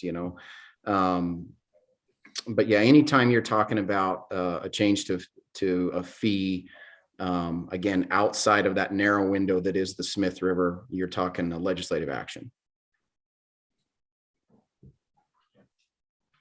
Justin, how about the Parks Department and their capacity to charge parking fees, say for access to FASs?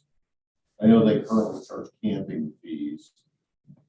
But so the parks, again, parks really does. Title 23 for us is where you find most of the state parks statutes, and it does represent a significant departure from how the legislature has treated the department with regard to delegating fee authority, and it is really the only place in the department where the department or the board, not the legislature, gets to set the fee. In the case of camping fees, the department gets to set that fee. In the case of the Smith River float fees, that's set by the Parks and Recreation Board. But again, that's very deliberate fee authority that's given to the department and to the board for that specific issue. So again, if to do something like that elsewhere in the state would require legislative action.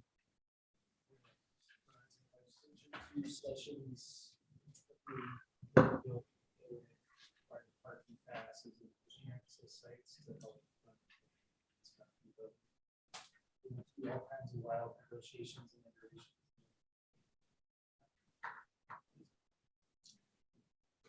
Dustin, the jurisdiction within FWP for managing river recreation, assuming there's not a fee, does that fall under the Fish and Wildlife Commission or Parks? It does fall under the Fish and Wildlife Commission. Yeah, that is 87 code that I quoted to you, and it speaks very specifically to the commission. Dustin, so were you on the Pier Marquette example? They have free recreation passes, but the $3 admin fee for recreation.gov. How would that fit into what you just described about the sideboards? So, I believe that's possible, that given that the department isn't charging or collecting or receiving the fee, a system like that could be done. And that's done currently in the state park system with our contractor for campsite reservations. So Reserve America, we don't have any specific authority to charge a reservation fee, but we're not charging it. It's a convenience. There's an alternative way to make a reservation with the phone if you need to, but I believe we could make that work. And again, I'd confirm it, of course, with our legal counsel, but I do believe that since the department isn't collecting or receiving the revenue, you could do something like that. And is your department system set up to deal with something like in the same way that recreation.gov is? It's a pretty slick reservation system that deals with these types of lotteries and permits and reservations all the time. Are you guys in a position to do something like that? Currently I would say no. Long term, our new licensing system is launching its first big piece here on Tuesday. That's the vision, and we're using a contractor for state parks camping reservations right now, and that's worked pretty darn well for us.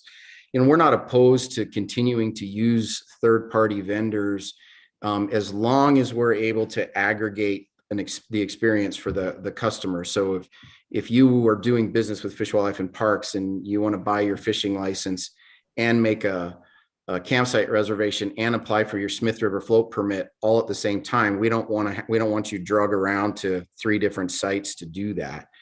And so, it would just depend on what the capabilities of the system were. Today, I would say that if the commission chose to go that route, we would engage a third-party vendor to process that for us until we could get to a place where we could provide that one-stop shop. Justin, the Explore MT platform, that's contracted through Deloitte and Touche, correct? Yep. And so will that have the technology chops to potentially handle a reservation system? Yeah, it is designed in its later phases, phase 3, I believe, to do exactly that, to handle any kind of reservation that you might need to make if you're engaged with a department, whether it be a campsite or a paddle boat at Spring Meadow Lake, or if there were such a system as I heard about, like on the Pier Marquette, something like that. What's the time frame? Because the contract's been established, and then they're basically kind of learning what needs to be done, and then they're going to begin building out technology solutions. Yeah, I think we're beyond we've done a whole bunch of discovery. They're delivering 2 big pieces that go live on Tuesday, neither of which directly apply to this situation, but both are crucial to the next step. And one is our business rules logic, which is all under the hood stuff that allows for the system to handle what it needs to handle. And then, of course, the mobile application to deliver digital carcass tag. The vision for that is eventually you'd be able to, for example, make a reservation like this, receive your permit to float all on your mobile device. And so that's contemplated, in not phase 2, which is hopefully set to be delivered later this fall, but would be phase 3, which would be sometime maybe next year. And so there may be room within the current sidebars, just to clarify what I think you said earlier, that a fee could be applied to help cover the third party, this technology platform that would sort of intertwine with other activities taking place. I think Dustin, I think the point you made is the department couldn't be charging the fee, right? Right, so the money can't come back to the department for the management of it, but there could be some funds collected to support the technology platform. Yeah, and as I mentioned, we do that now with Reserve America for our campsite reservations. And so we're familiar with that model. And like I said, that's been acceptable in that scenario. And again, I would confirm with our legal counsel, but I do believe that as long as the department's not charging the fee and the money's not coming back to the department, and we provided some sort of alternative, whether it be you can make a reservation directly through an office or something like that, that we would be able to engage a third party to process those sorts of things. Thank you. Justin, a quick question. The FAS management, has that been wholly transferred over to parks or? It has. Okay, thank you. Justin, I appreciate you bringing up 871303. Scott's here. If you remember back in the NRC, I think we took like 3 days, the first 3 days to cover 871303. And what you had quoted was part of that, but it goes on and on. I mean, swimming, hunting, fishing, traffic, boating. And then it talks about operation of motor-driven boats, non-motor-driven boats, personal watercraft. And then the key for us in the NRC was the resolution of conflicts between users, water skiing, surfboarding, motorized, non-motorized. So for us, when we did the NRC, we took the authority from this also in that the work we were doing was resolving conflict between users, which is it's spelled out in that rule. And then to clarify under the work group charge, we're charged to address all recreation use on the Madison River, not just commercial. I guess everything else would be. But that would be, guys, third one. To the livery. So your point is that we are charged to deal with the conflict among all the users and that this has application. Right. Yeah, and Mike, I would not disagree with you there. I think you're exactly right. Well, it was a long quote. Yeah, and I think that just bolsters the point I was trying to make, which is the commission has a fair amount of latitude under that statute to deal with the charge that you're faced with, as long as they're not imposing a fee. And to follow that, when through the NRC and follow that with the previous commission and Fish, Wildlife and Parks, it's why the staff. There was the idea brought up for the Madison users, and that's why it was spelled out, and all those proposals to be a non-fee, no cost user fee, or no cost user stamp. And that would be paid, the cost of creating the stamp would be borne by that.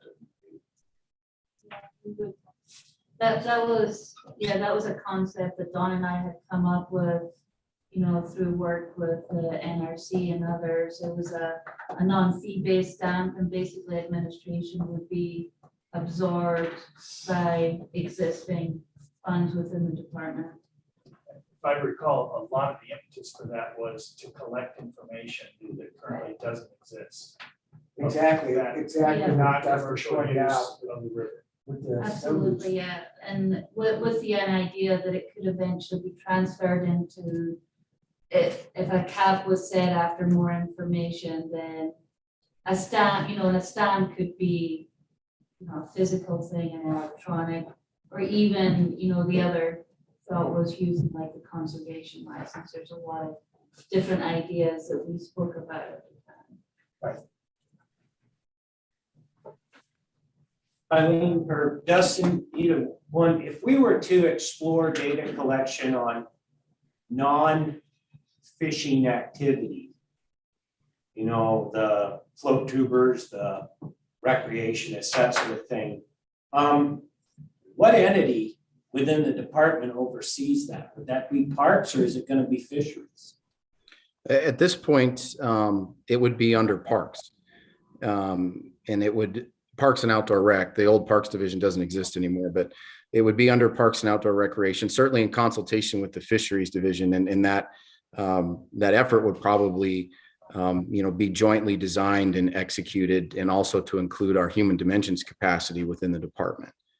So it would be a combination of fisheries, Parks and Outdoor Rec, and then human dimensions. I remember that's the work that Dawn did last year. You should all have a copy of that report. I was gonna ask a question about what the work Don did, since you brought it up. Did he, or did the department collaborate at all with the University of Montana? They have the recreation management program in the forestry school. Yeah, we, I can't remember the lady's name now. She just retired not that long ago. We used to head up the program. Yeah, we worked with them quite a bit. We consulted with them.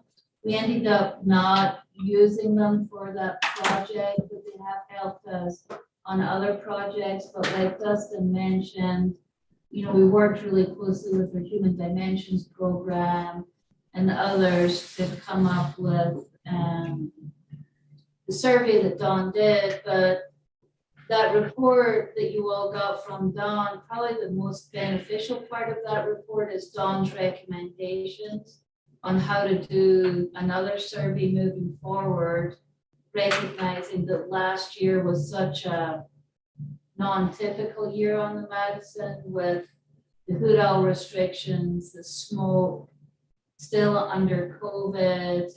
The actual data and numbers are probably less typical, and Dawn's report went into it in details, and we've shared that report with the Parks and Outdoor Rec staff, and Charlie Sperry and Hope have a copy of it. So I'd recommend refreshing your memories on that, because there's a lot of great information in there.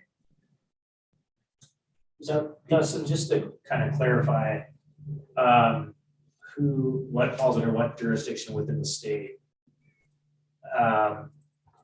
So in a lot of other rivers, watercraft are managed. Sometimes as watercraft has some folks that are recreationally floating, and sometimes as watercraft have people that are angling.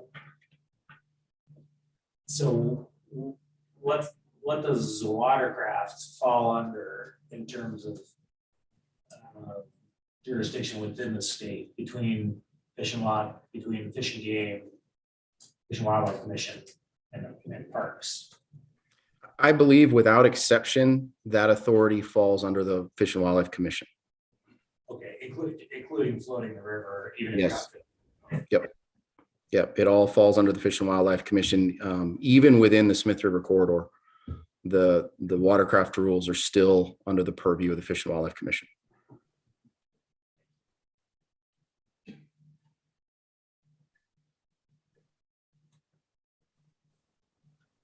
Any other questions for Dustin? Hey, Thank you. Dustin, Thank you very much. yeah, thanks so much for joining us tonight. You're welcome, sir. Have a good evening. Thank you. We've been at this for almost 2 hours. Why don't we take a quick break and reconvene, say at 25 past the hour. Yeah. Grab a cup of coffee and then we'll do the reports. And get Scott Rossi from the 8 o'clock to give an update on the Legacy Act.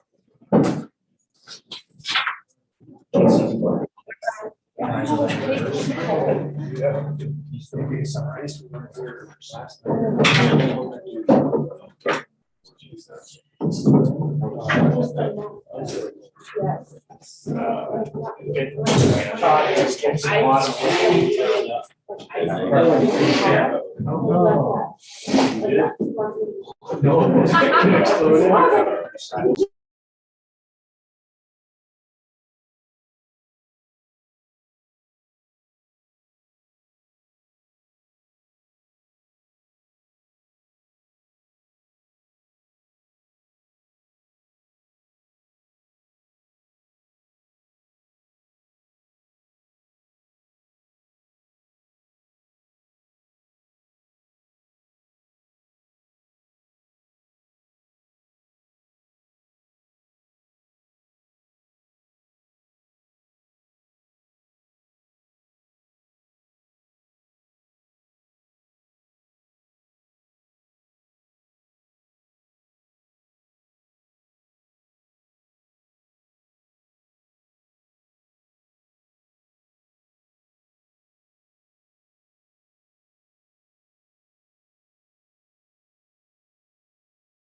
speaker.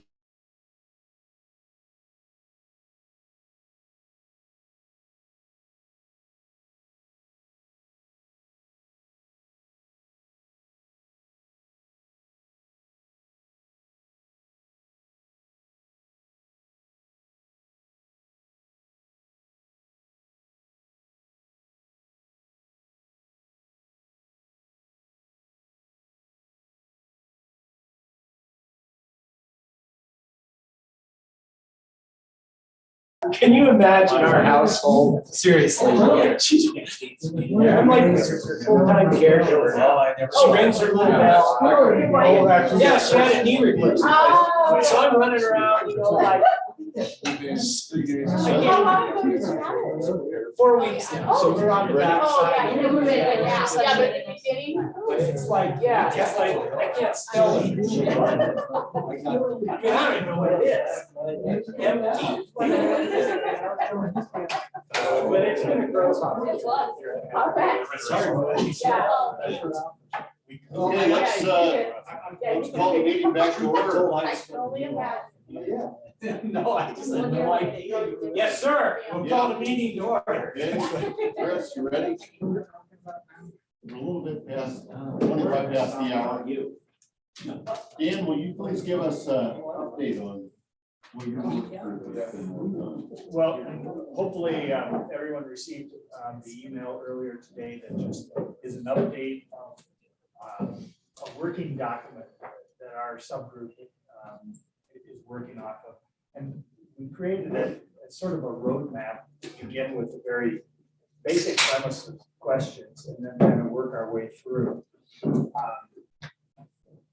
And so you see on this 4-page document here, but the first page and a half is about where we got through on the first go around of our meetings. We have another one set up for a couple of weeks from now. In the meantime, there's been lots of good discussion and refinement, I think. But we wanted to be able to clearly come back to understanding what we're trying to accomplish. One of the things that's noticeable, and it's a little bit different between the non-recreational draft that we've got and this one, we did take off of our goals any discussion about quality of fishery. What's the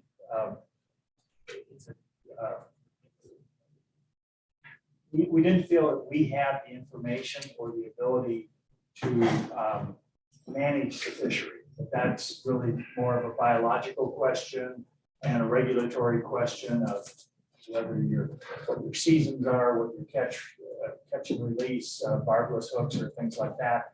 But we were going to operate within the scope of what the commission is sort of telling us of looking at commercial caps based on historical usage. So that was one thing we took off.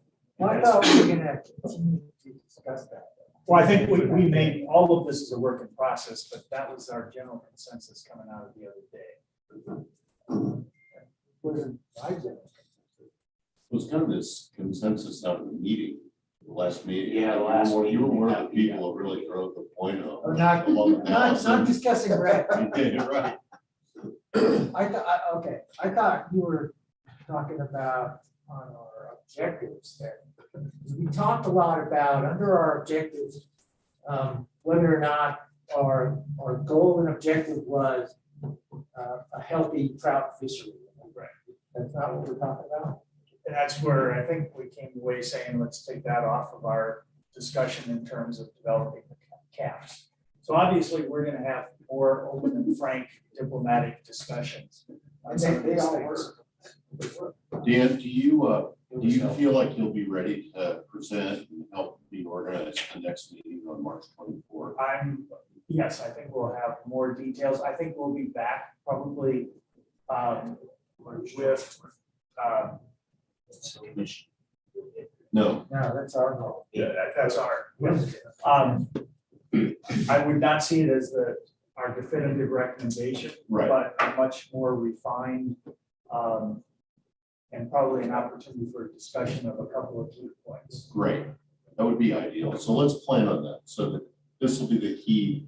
Tonight was, wading into the non-commercial commercial, and let's kind of move the agenda forward next meeting. And at the moment, we've all been waiting for. As Dan mentioned, though, we won't be ready for a vote at that. No, Yeah. that's fine. Again, I'm still looking at the August timeframe. The June or maybe June meeting would be better for the commission. No, I think it's an ongoing refinement. Get feedback from the board. And if you look at this, you're gonna see we've got some thorny questions ahead of us. As you talk about how we utilize the historical data in season, off-season, geographical reaches. Is it one cap or are there breakouts based on historical usage?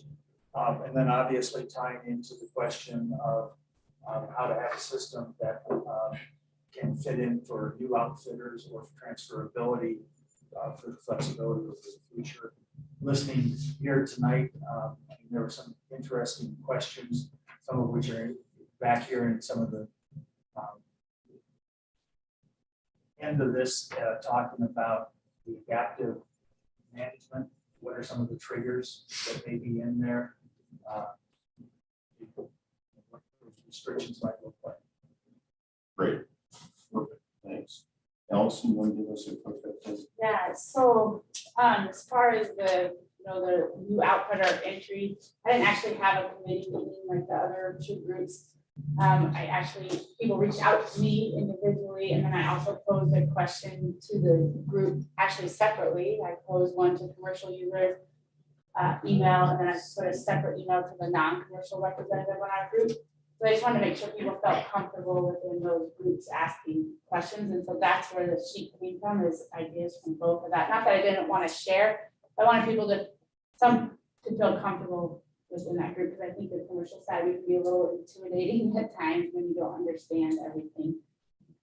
So what I think and my idea is to continue maybe to not meet as a group until more of this is finalized. I think it'd be a waste of time until we know more about this. But I'm open to ideas and to keep compiling it. So I took a very high level, which you guys saw, and just kind of put 4 or 3 thoughts out there of what that would look like. And it's very high level, but I think once we decide some of this and if we decide peak, non-peak, that will make a difference for how we look at entry of new outfitters, honestly. So like I said, I'm happy to organize a meeting. I just don't feel it's a good use of our time yet. If you feel strongly, email me and I'll just keep compiling the highlights of what people say. And I got really good feedback this time, but I think explaining it more should follow once we make some commitments here. Unless you guys feel differently, I'm wide open. So What you've laid out there, I think will help our discussions, because we'll be having some of those discussions about the use it or lose it, what happens, how to manage that, seasons, which can open a peak season versus a non-peak can open up opportunities for new outfitters. If you can, Allison, I'd say, join in Dan's subgroup right now and just reminding them of, hey, what about you? yeah, no, and the people that are on the group are pretty involved in their thoughts and have a good understanding also. So I'm happy to participate. And then people giving me more detailed feedback, just maybe some regulations that we have to consider in these thoughts, but I think presenting that to the group should wait until we get to that point. Excellent, thanks. But John? please, if you have any other, let me know. Yeah, great. As far as the FAS improvement projects, Well, let me just say, I totally misunderstood the feedback that I got from Dustin prior to our last meeting. And I said, we get $150,000 per site. That was totally wrong. It was $150,000 over 3 sites. So $50,000 per site. And that has to go to Director Warsec for approval before we can do it. Now, Dustin and I had a follow-on discussion about the potential for private funders, a company like Sims can help fund site improvement, and there's a program for Adopt an FAS that I don't think utilized as the type of wood as we could have at the department. And so those dialogues are still ongoing. I really don't understand how the land and water conservation funding works, but I know that's been used for improvement of sites in the past. So So with that, can the adopted FAS program, we were at a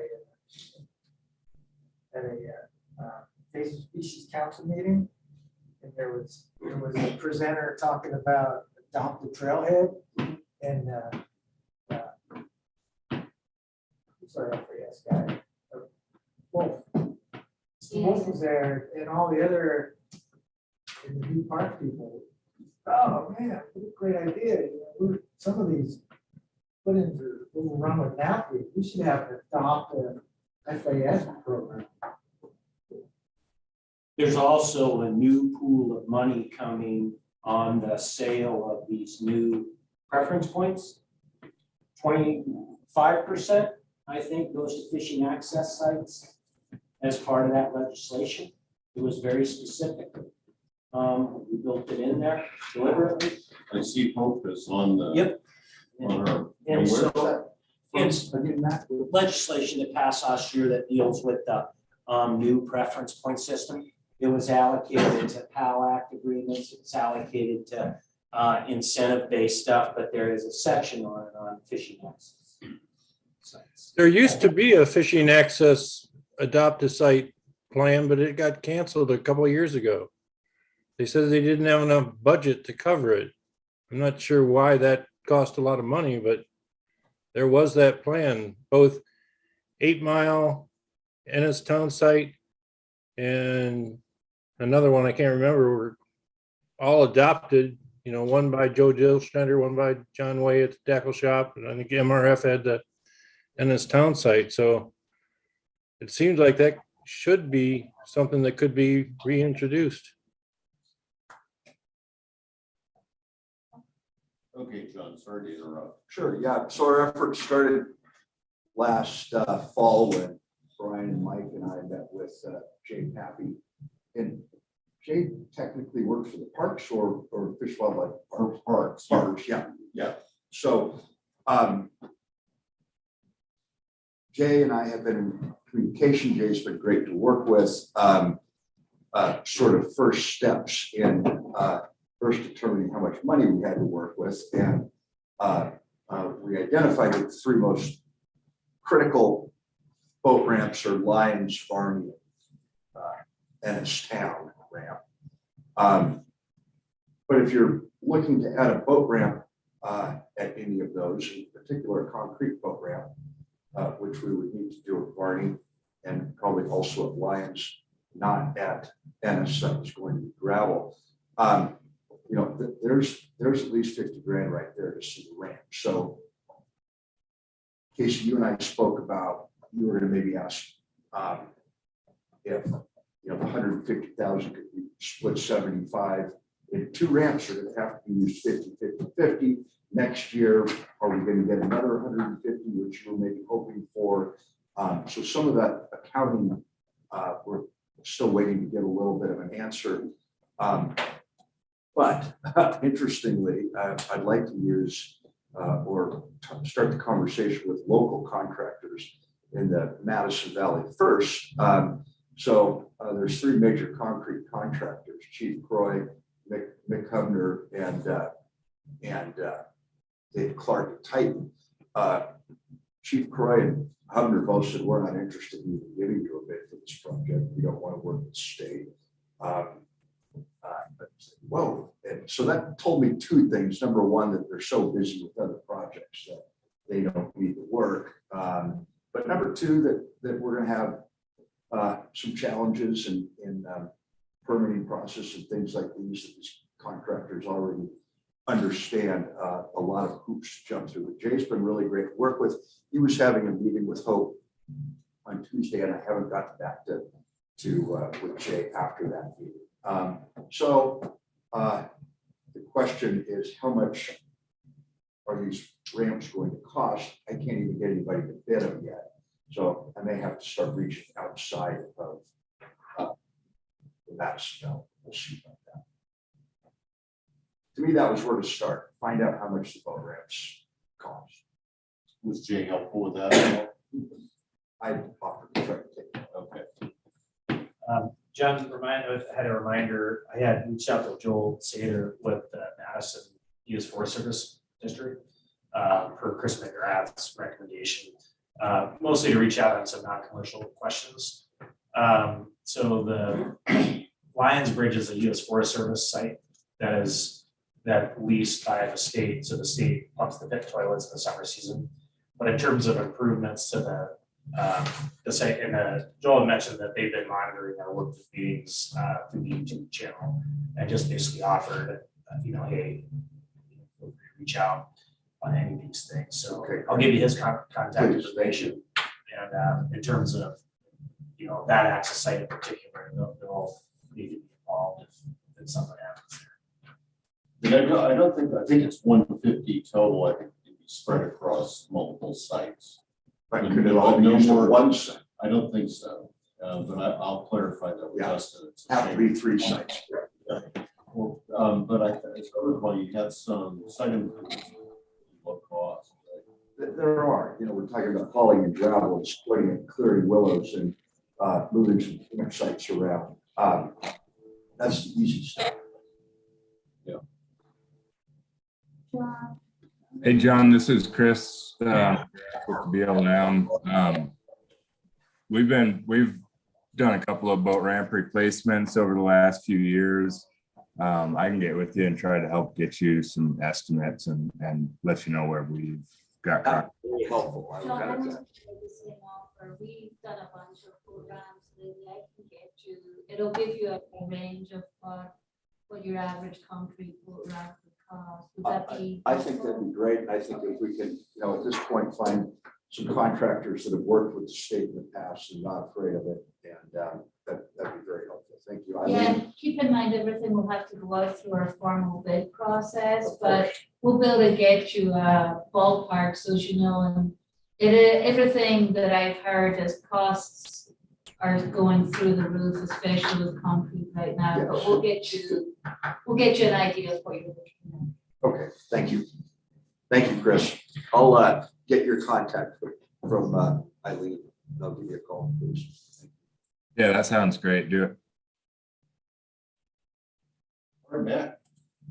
So we met on the 10th via teleconference, Dave Cumlin, myself, and John Malone, then chatted from the the Madison River Foundation. We discussed the FAS Ambassador Program. This is actually probably one of the lowest pieces of hanging fruit we got. Went through the justification. I put out a white paper with Dave Cumlin and with John. Ran through the whole thing. I'm not sure that the budget numbers on there are very accurate, but he estimated it at about 16 to 20 grand a year. The concept, of course, is you got a couple ambassadors. They're on a rotating schedule. Clearly, the industry and the public out of NS, there's a few key people that could really design this thing backwards and forwards to make sure you got them in the right place at the right time. We did have a discussion about their role and agreed that this is going to be more of a campground host greeter than it is a data collection agency, and specifically with the Montana River Foundation, or Madison River Foundation, would probably be the lead entity to kind of oversee it. There is a question mark in terms of authority. Who gives you permission? Is that the adults, gives you permission to do these kinds of work as a cooperative agreement, some form, so we're exploring what that looks like. But it's actually pretty well teed up. The next steps are pretty clear. We've got to outline what those authorities look like. How do I get permission from Hope or whoever it's supposed to be? And what does that look like? Madison River Foundation has already looked at some interns that come on board. There's going to be a host of people that know exactly where these need to be and how they need to be developed. Then there's a detailed operational plan that would need to get written and a budget be developed, and then the consideration on some fundraising. So we can kind of make the thing run, but the expectation is that we would have something teed up for this summer. And we're labeling it a pilot project, so it wouldn't be the full blown deal. It would be a pilot and test drive it. Interestingly, Randy Arnold, of course, has some pretty good experiences parallel with this and working outside of a department driven program. So some kind of a working group or NGO or something like that. So with it. So we parallel that a little bit. But in a nutshell, it was very productive. But next steps are clarifying the authorities so we can get a green light. Great. And the next step is a detailed operational plan, staffing the budget. Seems like you're well placed. We really are. I think we're ready to rock and roll. Over the Yep. fisheries Yep. department. Yeah, we're gonna have to fast track this one, and make it by the summer. Well, that's just what everybody was, and Dave would have been here as big fundraisers this weekend, and so on and so forth, so. Hopefully NGT can ship out some of all this money they're gonna raise on Saturday. Oh, yeah. night. Anyway, well, thanks for that update. You're welcome. So now, why don't we go through your PowerPoint? This is just a follow-on to the dialogue that we had. And then we can kind of move quickly through that, but I think just open up the work group with the kind of open questions you have on commercial use.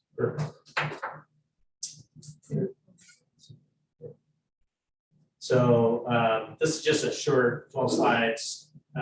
We learned in depth two river programs and but there's others out there. So just a summary of what happens in other allocation. These are allocation systems that also address non-commercial.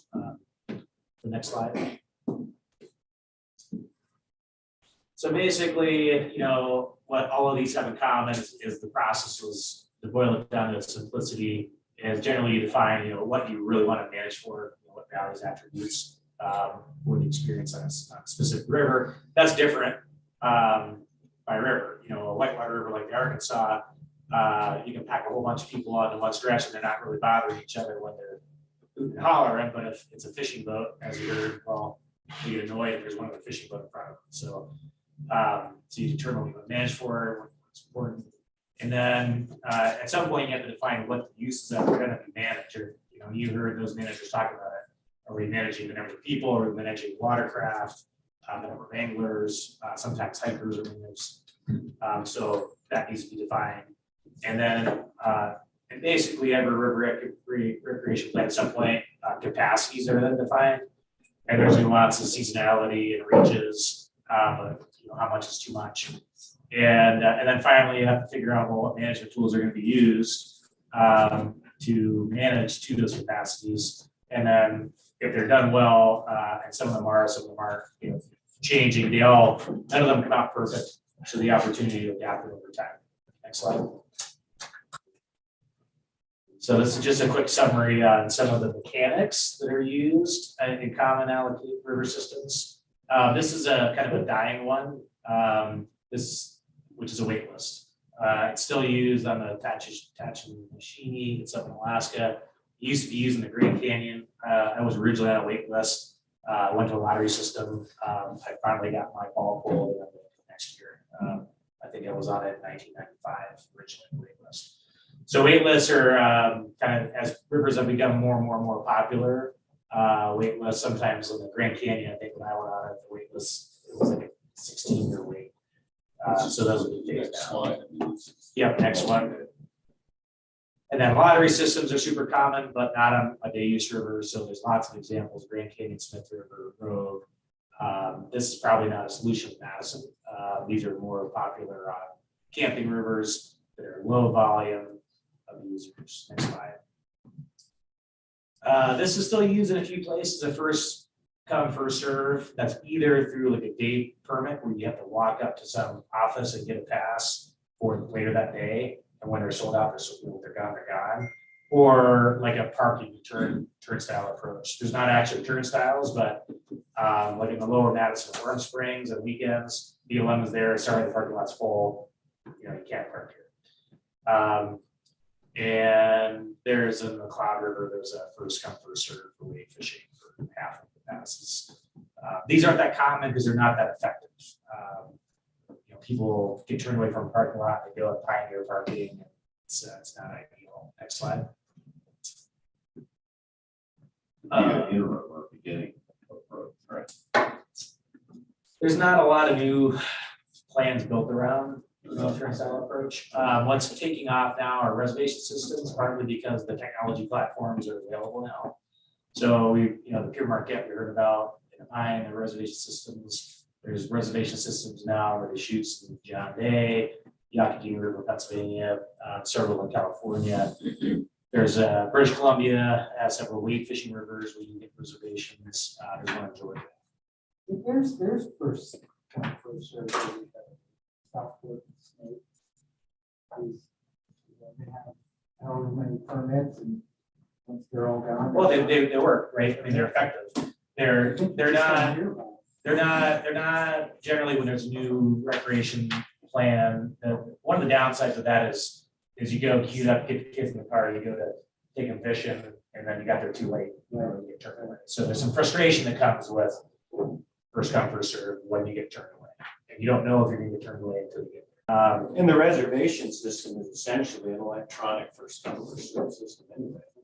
It is, but because you can have advanced knowledge, you don't have to get there with the book packed, right? So But if it's open, I signed up. if you, yeah, the advantage of a reservation system is you know in advance whether or not you're gonna be able to go. Next slide.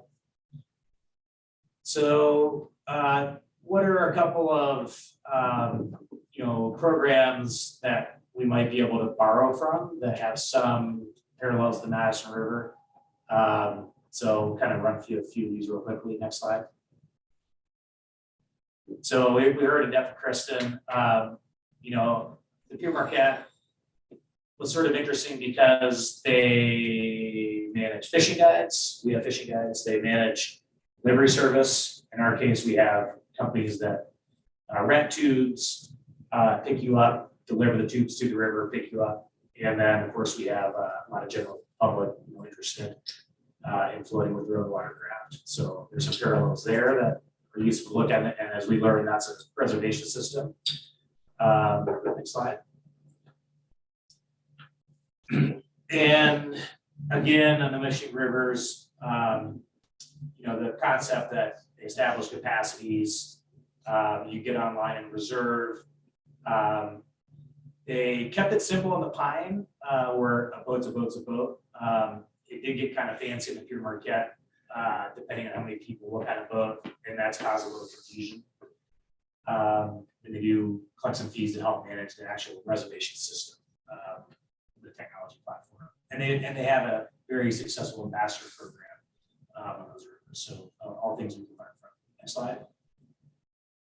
So these are the ones we didn't get to hear presentation, but these are primarily multi-day rivers, but there are some day use sections. And as a result, rather than having these be lotteries like other Oregon rivers, they use a pass system. And one nice thing that they implemented here, these are newer systems than the ones in Michigan, is the passes are rolled out periodically over the course of the year.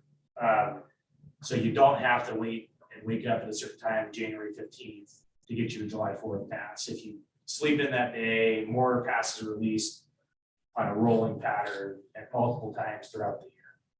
And so, you know, if there's ever something that we look at on Madison, that's probably a wise thing to look at, especially for residents and locals who probably aren't planning their day on the Madison in January. You know, we need to recognize that locals make their decisions on recreating on our local rivers and our backyards much closer to the time of recreating. Next slide. Arkansas River, I think a few things that struck me as interesting is the fact that they have this interim step of education. So for the general public. So once river, when a day is approaching capacity, they encourage users to go on other days to try to avoid rationing. I think it's also interesting on the commercial side is to keep it as least restrictive as possible. So, and you know, our commercial is very, very different, but on the non-commercial side, if you were gonna have rationing, you could have it only on days that are proven to be above capacity. And you could have other days that are very flexible. If you're not at capacity, you know, someone could know they could wake up a year in advance, they could look at the calendar and say, oh, that day wasn't at capacity last year. I know that day, if I wanted to go, I could roll into bed, bring out my pass and still go fishing. So I think if we're gonna look at the general public, non-commercial use, we wanna maximize flexibility, minimize the red tape, only put restrictions in when it's really needed. The thing that struck me about that model, and correct me if I misunderstood it, but it seemed like the series of days that triggered an action, you were constantly chasing something. You were always behind it. It already had happened. And it may have happened because weather conditions were particularly good, or it may not have happened because weather moved in and stopped it. So it was really kind of this arbitrary reaction to things that were beyond your control and maybe not even repeatable. That's how it struck me. Yeah, I would say our commercial operations are very, very, very. I'm not talking about commercial, I'm talking about the non-commercial side of it, where Yeah, they were talking about it kicking in, triggering. It was 3 days or something like that, beyond capacity, and then it triggered some reaction. Well, that's like, That was only on the commercial side. yeah. Oh, I thought it was his. On the Arkansas, no. that's the right now in the commercial side. Arkansas, there is a trigger for non-commercial, but that trigger, the first step is to educate. Right. And then they're getting that point now. They said their capacity is fairly high for non-commercial. Yeah, that was weird But the too. rationing discussion was all. They're currently the ration on Arkansas is over. If you set it at 1980 levels and you've never met it, how the hell did you get to that number Yeah. 20 years later? I mean, that didn't make Well, sense. he just moved. Yeah, 40 years. But the concept of having like a trigger and only having restrictions when you've proven, right, when you're worried about, you know, being too busy is an interesting concept. we can look at. And I think also on the powers above us, you know, Dustin Temples of the world and the Chris McGraths and the Forest Service, you know, there's a model because the Madison's not wild scenic. Right? Right. The Federal Forest Service and the BLM, you know, they don't have a tool to come in and manage recreation on the whole entire river like they do on the rivers we learned about out of Michigan. But in Colorado, we want to be careful of not having a patchwork approach where on this boat launch, you pay this fee, and that boat launch, it's different. Having a well thought out corridor wide, there's a 150-mile long recreation plan that's gels together. Is, in my opinion, you know, something to consider versus some type of like cross-jurisdictional. Having the land managers, BLM, Forest Service, and FWP work together to make sure something works seamlessly is what they achieve in Arkansas. So that's appealing. Next slide. And there are a few places where wade fishing does have reservation systems. You know, we do have a few places where wade fishing pressure is significant, and you know, that'll be something we can look at. I had a good conversation with Kelly Gallup, and you know, Kelly made good points that a lot of times, you know, there is organic load balancing when this parking lot's full, people move. I also asked Kelly, well, what do you think the river could handle 50% increase in wade fishing at the peak times? And that made him feel a little more comfortable. And I think Scott was at that point probably with it. So that's a conversation that's, you know, but there are models out there. That's something that we want to look at. It's not as common as watercraft, but there are some out there. And that's it. And then we did have a chance to, Allison participated, Zach Brown, you know, participated in some, Rich and I, you know, Rich provided a lot of good feedback. So we try to use a similar process as with Dan of just kind of brainstorming and trying to first start with like what values do we want to see for the Madison? And then, should we have some sideboards and defining goals that in terms of non-commercial and so we're kind of at that process of, and when it comes to this, on the non-commercial side, I want to focus my efforts on facilitating it as an outfitter. I think it's really important that folks like Rich and Chris and Zach, have a lot of insight there.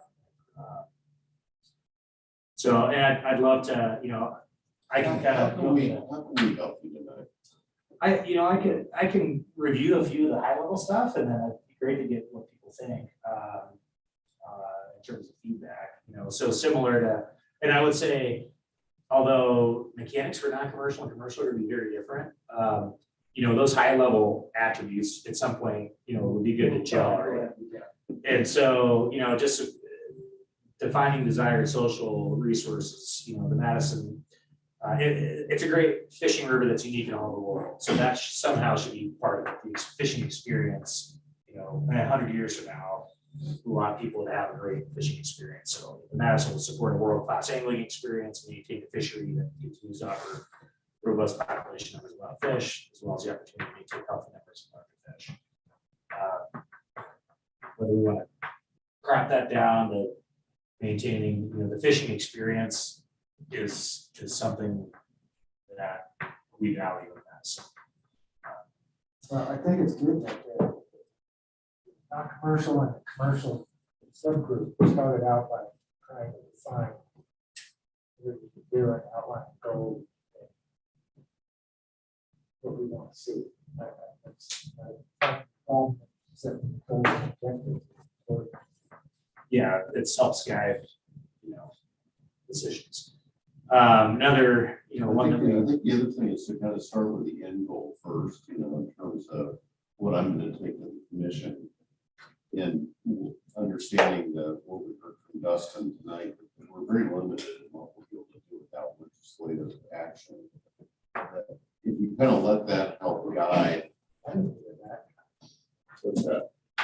Well, you're limited on fee structure, right? You're not limited on requiring permits. You don't have to charge a fee for. Right. Okay, well, thank you for clarifying, but I think that's limiting. I think we could decide as a group, do we want to require wade fishermen to get permits to fish the river? Does that make sense? What about individual tubers? College student. Is someone really gonna go down there and ask a warden to police that? Yeah, for a concept. Yeah. I know our natural tendency, especially Brian, you've invested so heavily in this, and this should have been your career. Because you're good at it and you bring a lot of stuff forward. But my question is this is so new to Montana. is I can't possibly imagine a resident of the town of Venice being told they can't go float a piece of their river. I mean, I just can't. So my question is this: instead of some complicated thing that personalizes the permit application, personalizes the fee structure, why don't we approach this by looking at what our infrastructure will sustain? And when the parking lots are full, the parking lots are full. And limit it that way. Stop trying to engineer this thing to a level that gets so complicated, like the Arkansas or some other thing, and just simply build off what you have. You already know that 60 to 70% of your frustration on the river is at the launch sites. That's one of the only clearly documented things we have. So why don't we discuss? One of what we were talking about during the break was, for me at least, it would be so helpful in the morning to know, if you had some tabulating thing where I have to get a permit to float my curve boat down the river, but as a reward for that, I can figure out where the density of boats are that day. That would be really helpful, planning my day and before I called in the shuttle. Well, if you I mean, had a I look permit at to that. park, I would look at that as a value add and worth the hassle of getting the permit. But I think we're discussing two different mechanisms for trying to achieve. right? We're jumping way out ahead of mechanisms where we should determine what we want for the river. That's why these goals are so important. We know when we look in the past that the river continues to grow in popularity, and there's no sign that's slowing down. We know that Bozeman is the fastest growing city in the country of its size. We look at population estimates, we're gonna probably have 500,000 people in the Gallup Valley in 40 years.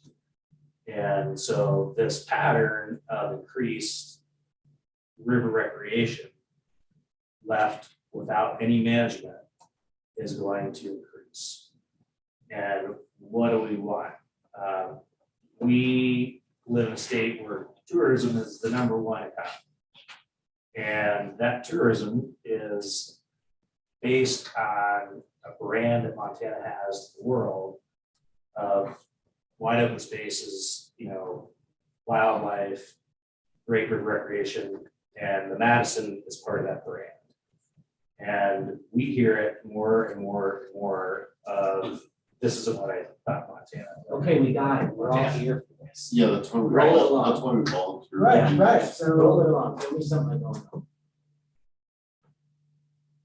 Process. How do we? So yeah, how all about- I want to know is What how, do you how do we- need from permanent us? numbers, right? We don't even know what the numbers are. We Yeah, have so all there's the gonna people coming be- there. Mac, do you think that we should identify acceptable capacities for use of the river? Yeah, so my question to you, Brian, is what do you need from us to help? Well, if we think that we need to establish capacities for use, then there are challenges because we don't have the data like you do for, right? So we need, Exactly. We don't know what the use is. right, so that's a challenge, right? We need to plan for that. If Right. if you're gonna set a capacity, the whole point is when you exceed that capacity, you have to have a management tool to ensure that you don't continue to blow past the capacity. So then we need to select a management tool that would allow us on periods of time when the river is exceeding capacity of how we manage it so it doesn't exceed capacity, right? But my point continues to be, you cannot determine capacity without knowing the use current or what the type of use is. I would say all we can do right now is basically with our observations, say there's times of the year where it's pretty damn busy, Right. right? Right. And although we don't know the actual numbers on the non-commercial side, right? And so we could. So then how can You you take can't pick a that number and yet. determine a number? right? You can't. You So have to, The first step is, what's the use and how many are there? Along that line would be one option for consideration is that step one is a permit, non-fee permit, but just as much Required. informational gathering, which is sort of what came out of the NRC as well. And then some ideas of, based on that information, here are some of the next steps that might be. Well, and if everybody abided by getting the non-fee permit, just coming summer, then you know how many people were. Then you- flooded. and then You you have need a couple of baseline. years of data. I don't know what the department could get it organized by this Yeah. summer. I think you're right. Yeah, as soon as possible. Yeah. Just, I know Yeah. our time is moving along, Very but good. my suggestion would be, Brian has shared a lot of great information from these other rivers. Your outline that you have here is, let's keep feeding thoughts and ideas to you. I think you'll probably be doing more meetings, like we'll be doing on the commercial side of things. And Well, there's nothing, Brian, to say that you can't solicit feedback from this group between meetings. yeah, What? it's important. Send a What? broadcast email. I mean, could we push to get? Didn't we just have it? We had it. Right? I thought we just came up with it. 6 of us just said, oh yeah, some kind of non-fee system, permit, let's get numbers. So I guess the question is, I mean, is it completely impossible to get it by the summer? I thought they started working. Yeah, I would say for the summer, we can clarify if that's some trouble, but it would probably, the most feasible way to do it is an electronic reservation system, even if it's a free pass. You gotta go on and. We're asking the public to do something here that's gonna require, Eileen, correct me if I'm wrong, but this has to get approved by the commission, go out for public comment, and then get approved. Yeah. So it's the summer, something like I think it's a 2023 thing. Yeah. right? And then you need to educate the public how to use this, whatever system. Well, Absolutely. before you get to education, just so as everyone's aware, the commissioners, right, if you're looking, I understand you're looking at the June meeting for taking a proposal to the commission. Well, let's say if we can coalesce around an idea here, if it's, I think you still need some direction. Well, even if Way you were to to- take it to even if you were to take it to the next commission meeting in April, so you take the proposal, it's approved, then the rule has to go out for public process. You're looking at not in place till It's obviously in June, right? Yeah, 2023. So yeah, you're looking at the mechanism itself isn't what takes time. Right. It's the process of getting it on the books and the rule. The department does it all the time where new statute gets passed, new rules get passed. We have to implement a new permit system. That part's the easy part. What takes the time is going through the public process, the commission process. Letting people weigh in. Yeah, so do you think it's realistic to push for that to get going, so I we do. could get it rolled by 22? I do. Yeah, I mean, we need it. The other thing that, I think we get overly complicated and, like, okay, we want to do a scientific study and figure out what the capacities are. I think then you're certainly looking at 2024. I think the other thing that we'll all need to consider, we talked about this, Allison provides good feedback, exactly, Rich, is and Matt, you just addressed it. Are you gonna tell someone that lives in Ennis that they can't go float the boat down whenever they want? And this is also, river, if you live in Oregon, it's like second nature to get permits for rivers. But we don't live in Oregon. We have one river, the Smith, which is wildly popular. Yeah, people appreciate that it's been managed. But this is not a multi-river, it's a base river. So I think we do need to be careful of the non-resident resident thing. And that makes me really nervous because so many people in Madison Valley rely on that. And the only thing I'd say is, look, through the NRC that all you guys committed lots and lots of time to, all the articles that have been in the paper. This is not going to be a surprise to the public. And maybe it's not, we're using the wrong word of a permit, at least initially. We're just talking almost like a registration that would be a process that we can even follow up with at the end of the year. We want to know how many days you were there using it or. Yeah, and I think that's a good point. Like, And make it simple. the one thing on the Arkansas that's interesting is they only, well, they don't even ration non-resident, non-commercial yet. But when if they do, they're gonna only ration the windows when it's proven to be too busy. Right, and that's information down the road. I just keep thinking we start with a registration process that allows us to get information. And begin educating people as well. If they implemented it this year with the FAS. snow goose permit system, and all these people that are getting fishing licenses. Snow goose dialogue that was happening last June. I would, Right, It is a different process, though, remember, because the recreation rules have to go through ARM process. The snow goose process went through the regulation system, which is a little bit Right. easier and shorter. But you're still looking at, But that mechanism is there. the mechanism is there. What takes the time is getting it on the books through the commission process. Yeah, Brian. And we're the still- difference okay, is, So we're still creating the agenda for the April 19th meeting. I mean, if you felt like, hey, look, we coalesced the work group quickly, maybe we have a vote on the March 24th meeting, then I think we're really set to do something sooner rather than later. If it's a no fee, like mention floater pass or like that, or think a little bit Yeah, about. That's the first step that has to be done, and I would say, but it would also, we have a group charged with, we should also continue to look ahead, even though we can't set capacity yet.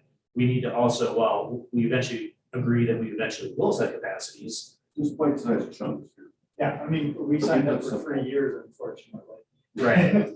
Yeah. Well, We did. it's in our outline too, about I didn't read it. evaluation and monitoring and Adaptive. how often that happens. Right. Just picture this data gathering. Yeah, that's, I think. Yeah. And the other thing they kind of talked about, I don't know if this would be a thought we can talk about in the subcommittee, was how they had those, that similar ambassador site program, and she said they used a survey 1, 2, 3, maybe that's something we could put with the FAS program too, as another data collection point. So thought, since we're already, if we're already gonna have those people there. The thinking that we had on that as a group was that the natural tendency is gonna be to use that position for that kind of stuff. And it raises tremendous red flags for me personally, of being heavily involved in survey, the technical side of survey development administration. If it were designed by the experts, applied for specific goals, then that makes sense. What came up was, well, it can't be, Montana or the Madison River Foundation decides to put a survey together. And we're just gonna start survey. Well, it's not a technical survey. Well, not a technical survey turns into a real pain in the neck because it's the only data around. So the only way that can be done is if it is a rigorously done, professionally developed deal. And quite frankly, for the kind of money we're talking about, if it's that important, then the department needs to do it, not a volunteer or NGO group that's gonna win it. And along that survey 1, 2, 3 is it's an ArcGIS program that's like. It's just, And so it's a garbage in, garbage out. Okay. We do a crappy survey. But I agree, we don't wanna the waste this time. permit, It's because this data is important.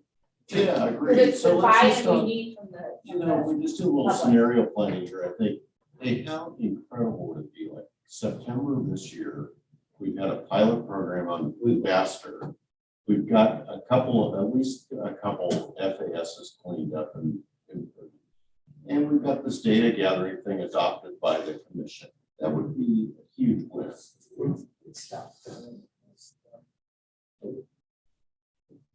no, I agree with you. So with that, let's Wrap it up. let's kind of get going here because we've asked Scott Bossy to come in, and Scott, I just hope you can give us a quick, we heard from Dr. Marquette tonight, and I know you don't have the answer, but I'm really curious what the latest is on the Montana legacy. Sure. Where would you like me to? Why don't you just step up front? I can do that. Thanks. It's nice to see some familiar faces. Some are new. Casey, thank you for letting me to join you guys tonight. I'm glad I'm not part of this group because I'd probably fish on the Madison 50 days a year and I'd be so consumed by it. I did want to let you know that I do work on the Flathead Comprehensive River Management Plan for the Three Forks of the Upper Flathead. And the Flathead National Forest is actually thinking of requiring self-issue permits. I'm not sure if it's starting this year or next year, but they're in the process of doing that. So you might want to. For informational gathering Yep, or for limitation, just information. Yep. Yeah, free self-issue permits for data gathering and educational purposes and stewardship. For those of you that don't know about the Montana Headwaters Legacy Act, it is legislation that's been 12 years in the making. We actually started this campaign in 2000. late 2009, early 2010. After 10 years of doing public outreach, community outreach, where we, not just American Rivers, but a whole bunch of different groups had community meetings, and we asked Montanans which rivers they wanted to see permanently protected in Montana's wild and scenic. So the Montana Headwaters Legacy Act is a product of 10 years of outreach, over 400 public meetings. It was an exhaustive grassroots outreach process. Senator Tester first introduced that bill back at Jason's Lodge on the Gallup River in November 2020. Towards the end of the 116th Congress, it was reintroduced in this Congress, 117th, in June of this year, June of 2021. That legislation would designate 20 new wild and scenic rivers in Montana, all on the upper Yellowstone and Missouri River systems, totaling about 385 river miles. Some of the rivers that are in the bill that you've all heard of are portions of Madison, Gallatin, Yellowstone, Boulder, West Boulder, Stillwater, Smith River, Tenderfoot Creek, the Taylor Fork, there's all some familiar, I'm sure. It's kind of like a who's who of rivers in this bill. It's about 90% rivers flowing across federal public land. 10% is state land or private land. A good example would be in the Gallatin Canyon. There's a lot of private land in holdings scattered between Big Sky and state history. So where that legislation is, it actually hasn't had a hearing yet in the Senate. You need a hearing in order to be in play, to be included in a public lands package that might be put together at the end of this Congress. We're hearing, we've been hearing rumors for months now. It's going to be next month. We're now hearing, hopefully in March, there's going to be a hearing in the Senate Energy and Natural Resources Committee.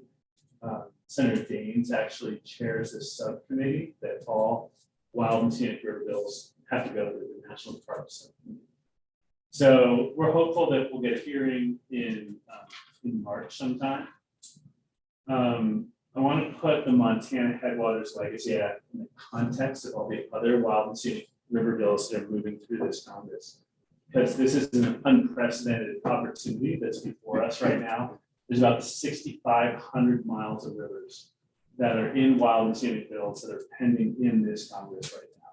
And a lot of very powerful members of Congress, particularly of the Senate, really want these bills passed this session because, I mean, frankly, the Democrats suspect they'll lose control of the House or the Senate or both chambers after the next election. So they're feeling some immediacy to get these bills done. So people like Senator Patty Murray in Washington has an Olympic Peninsula bill that protects 460 some miles of rivers on the Olympic Peninsula. Senator Martin Heinrich in New Mexico has a Gila River bill that would protect over 450 miles of rivers. Senator Ron Wyden, chairman of the Senate Finance Committee, has a bill that would protect like over 6,000 miles of rivers in Oregon. It's called the River Democracy Act. And there's also big bills in California, smaller bills in Maine and Florida. So the entire national wild and scenic river system, which was created in 1968, has about 13,000 miles of rivers protected in it. Almost 7,000 miles could be added just this Congress. So, you know, when KC sometimes asks me, what are the prospects of the Montana Headwaters Legacy Act passing this session? I think they're pretty high because there's some really powerful members of the Senate that really want to get these bills done this session. I mean, they see them as a big package of bills. It's like a once in a generation opportunity. I will say that politically, if Senator Tester has to do this alone, the chances of the Montana bill passing are definitely less than, you know, it's probably less than 80%, probably between 60 and 80%. If Senator Daines were to co-sponsor that bill, I would say the chances are 100%. And Senator Daines hasn't taken a position. So that's where we are. You know, we're pushing for a hearing, then a markup, and there's going to be the public lands package that will move this Congress, put together in the Senate. It'll probably get voted on during the lame duck session after the next November election, so like in December. Yeah, I'll answer any questions, including I didn't I didn't even include what wild and scenic designation means, and I realized that several of you may not know, and I'd be happy to give a 30-second summation of that. I was gonna ask the question of sort of what the implications Yeah. of it would be Yeah. for regulating like the Madison. Yeah. So wild and scenic designation only affects federally permitted projects. That's the most important thing that people need. Because people are like, how is this gonna affect my ability to build a cabin on my property or raise cattle or whatever? So it only affects federally permitted projects within half-mile wide river corridor, quarter-mile from either side of the river, either high water mark and either bank. Okay. And there are 3 forms of protection that come with the Wild and Scenic Rivers Act. Clean water has to be protected, so water quality at the time of designation has to be maintained or enhanced in the future. So you can't have a federally permitted project like a new mine open along the Wild and Scenic River that degrades water quality. Okay. So water quality, the free-flowing character of the river needs to be maintained, so no new federally authorized dams or major levee projects can be built on a Wild and Scenic River within a half-mile wide corridor. And then the outstandingly remarkable values, or ORVs, of a river need to be protected. And for each Wild and Scenic River, those ORVs are different. The Madison, it'd be like scenery, recreation, fishing, wildlife. There's a whole bunch of them on Madison. So those are the 3 forms of protection: clean water, free flow, outstandingly remarkable values. They have to be protected from all federally permitted activities, only federal activities. Which section of Madison is this looking at? So the sections of Madison that are in the bill are from the Yellowstone National Park boundary to Hebgen Lake, Hebgen, in between the lakes, from Hebgen to Quake Lake, and then from the outlet of Quake Lake all the way to basically the northern extent continuous BLM lanes. There's actually a tributary called Cherry Creek, which is not the Cherry Creek down by Ted Turner's ranch. So it's I don't know if it's like 15 miles south of Ennis, something like that, but it's the northern extent of a continuous BLM. And we have maps of all of the rivers that are in the bill on the Montanans for Healthy Rivers website, which is healthyriversmt.org. They're all updated maps, they're narratives, they describe the river reaches, all the information on the bill, including the bill text, is on that website. What was the site again? healthyriversmt.org.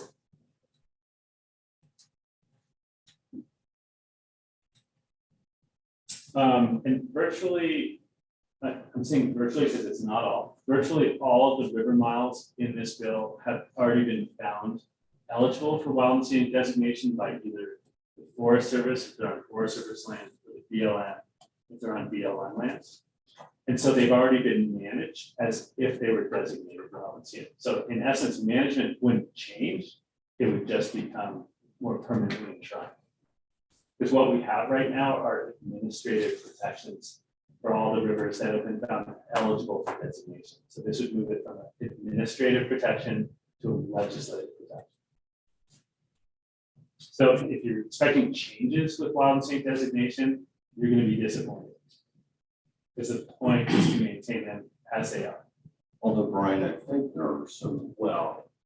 There are, Nice try. on the recreation side, and Chris and Graff, you may want to jump in. Recreation management and wild and scenic, the jurisdiction would shift from the state to. Yeah. Not in a place like the Madison. So, I mean, we have a lot of wild and scenic rivers all over the northern Rockies. I just worked on a big package of designations around Jackson Hole, which are all heavily guided rivers with the Snake River, through the valley, all the major tributaries. So none of that changed with wild and scenic designation. So those areas that were managed by Wyoming Game and Fish on private lands are still managed by Wyoming Game and Fish.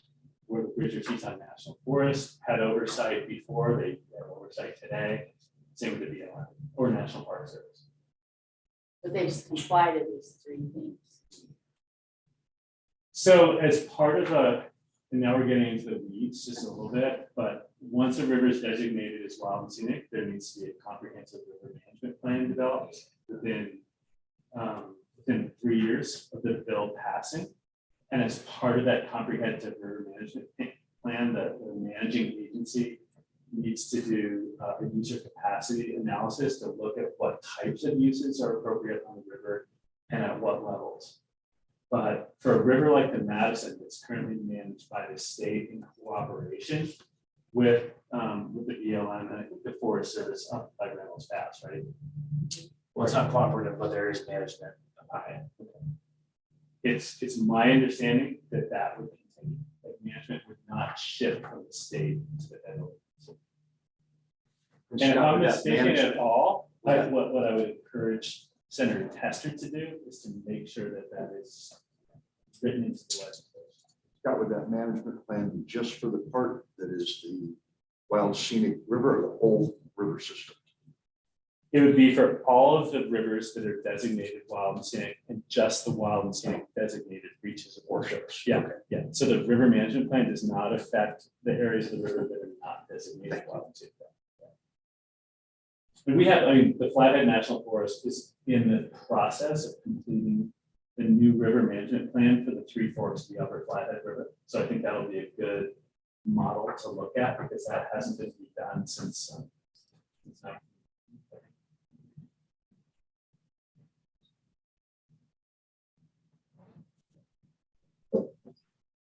Other questions?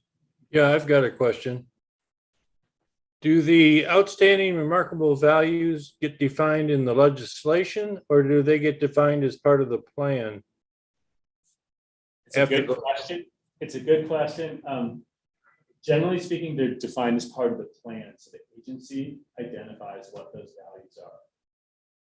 Sometimes bill sponsors can include that information in the bill, but ultimately it's the comprehensive river management plan that identifies the ORVs. And that's really,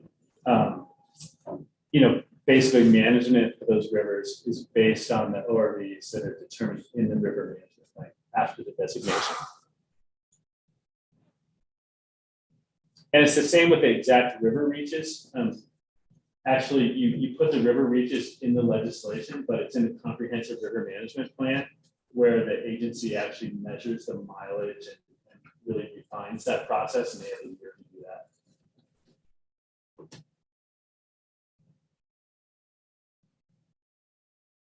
Just for the reach. So we'll know more after the end of March, probably.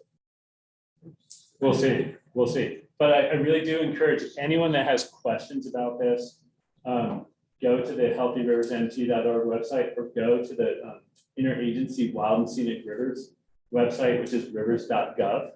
So that's a cooperative website involving the Forest Service, BLM, Park Service, and the U.S. Fish and Wildlife Service. It has a lot of FAQs about wild and scenic. It's a really good resource. That's recently redid that website.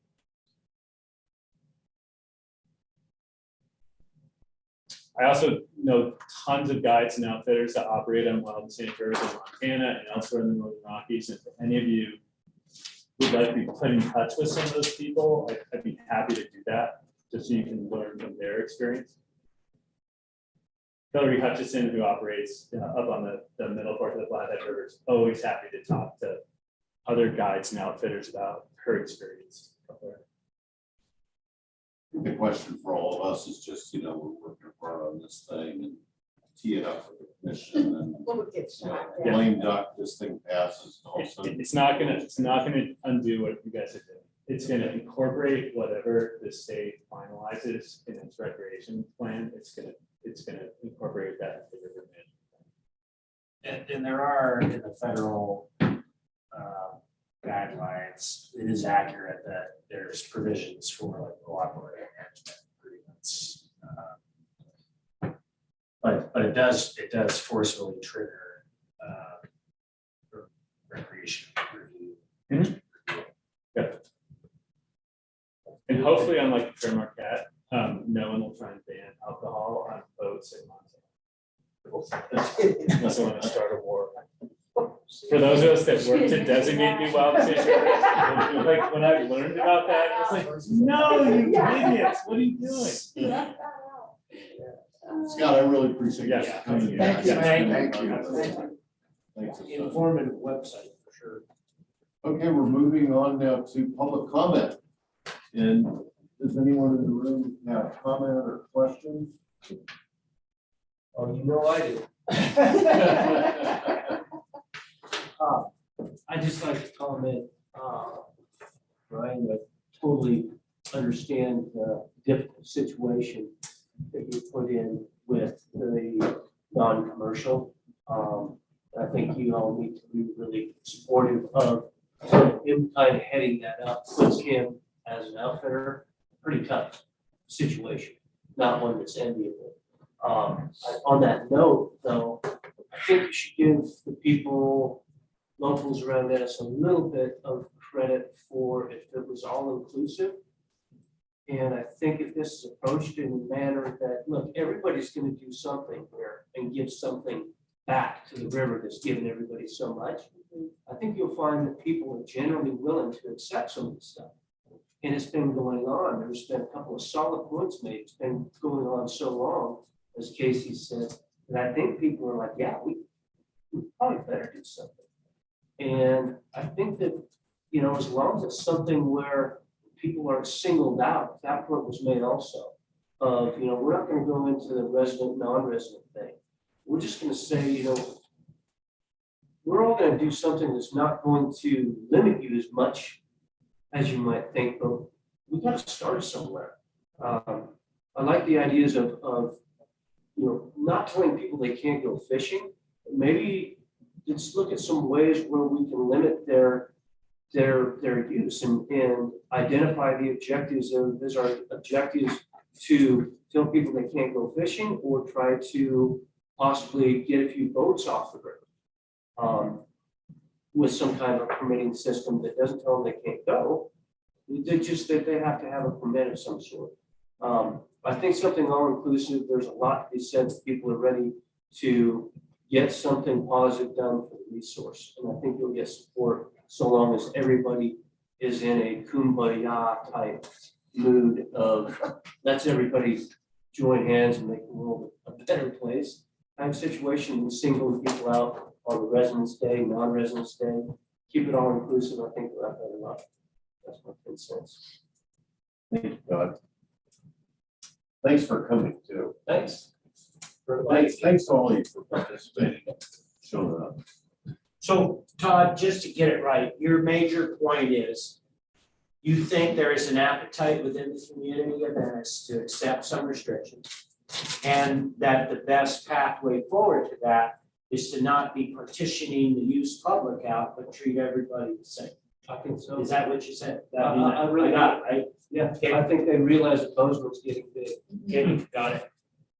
You think there have to be like some, you know, like at your Marquette, they have some landowner preferences. You think there have to be some not, people who live certain distance from the river have some expanded privilege to access the river? You know, the point was made by somebody as well that I heard that, you know, you're better to keep it simple versus too much. And I think by doing so, keeping it simple, that just really applies to all the non-commercial users in general.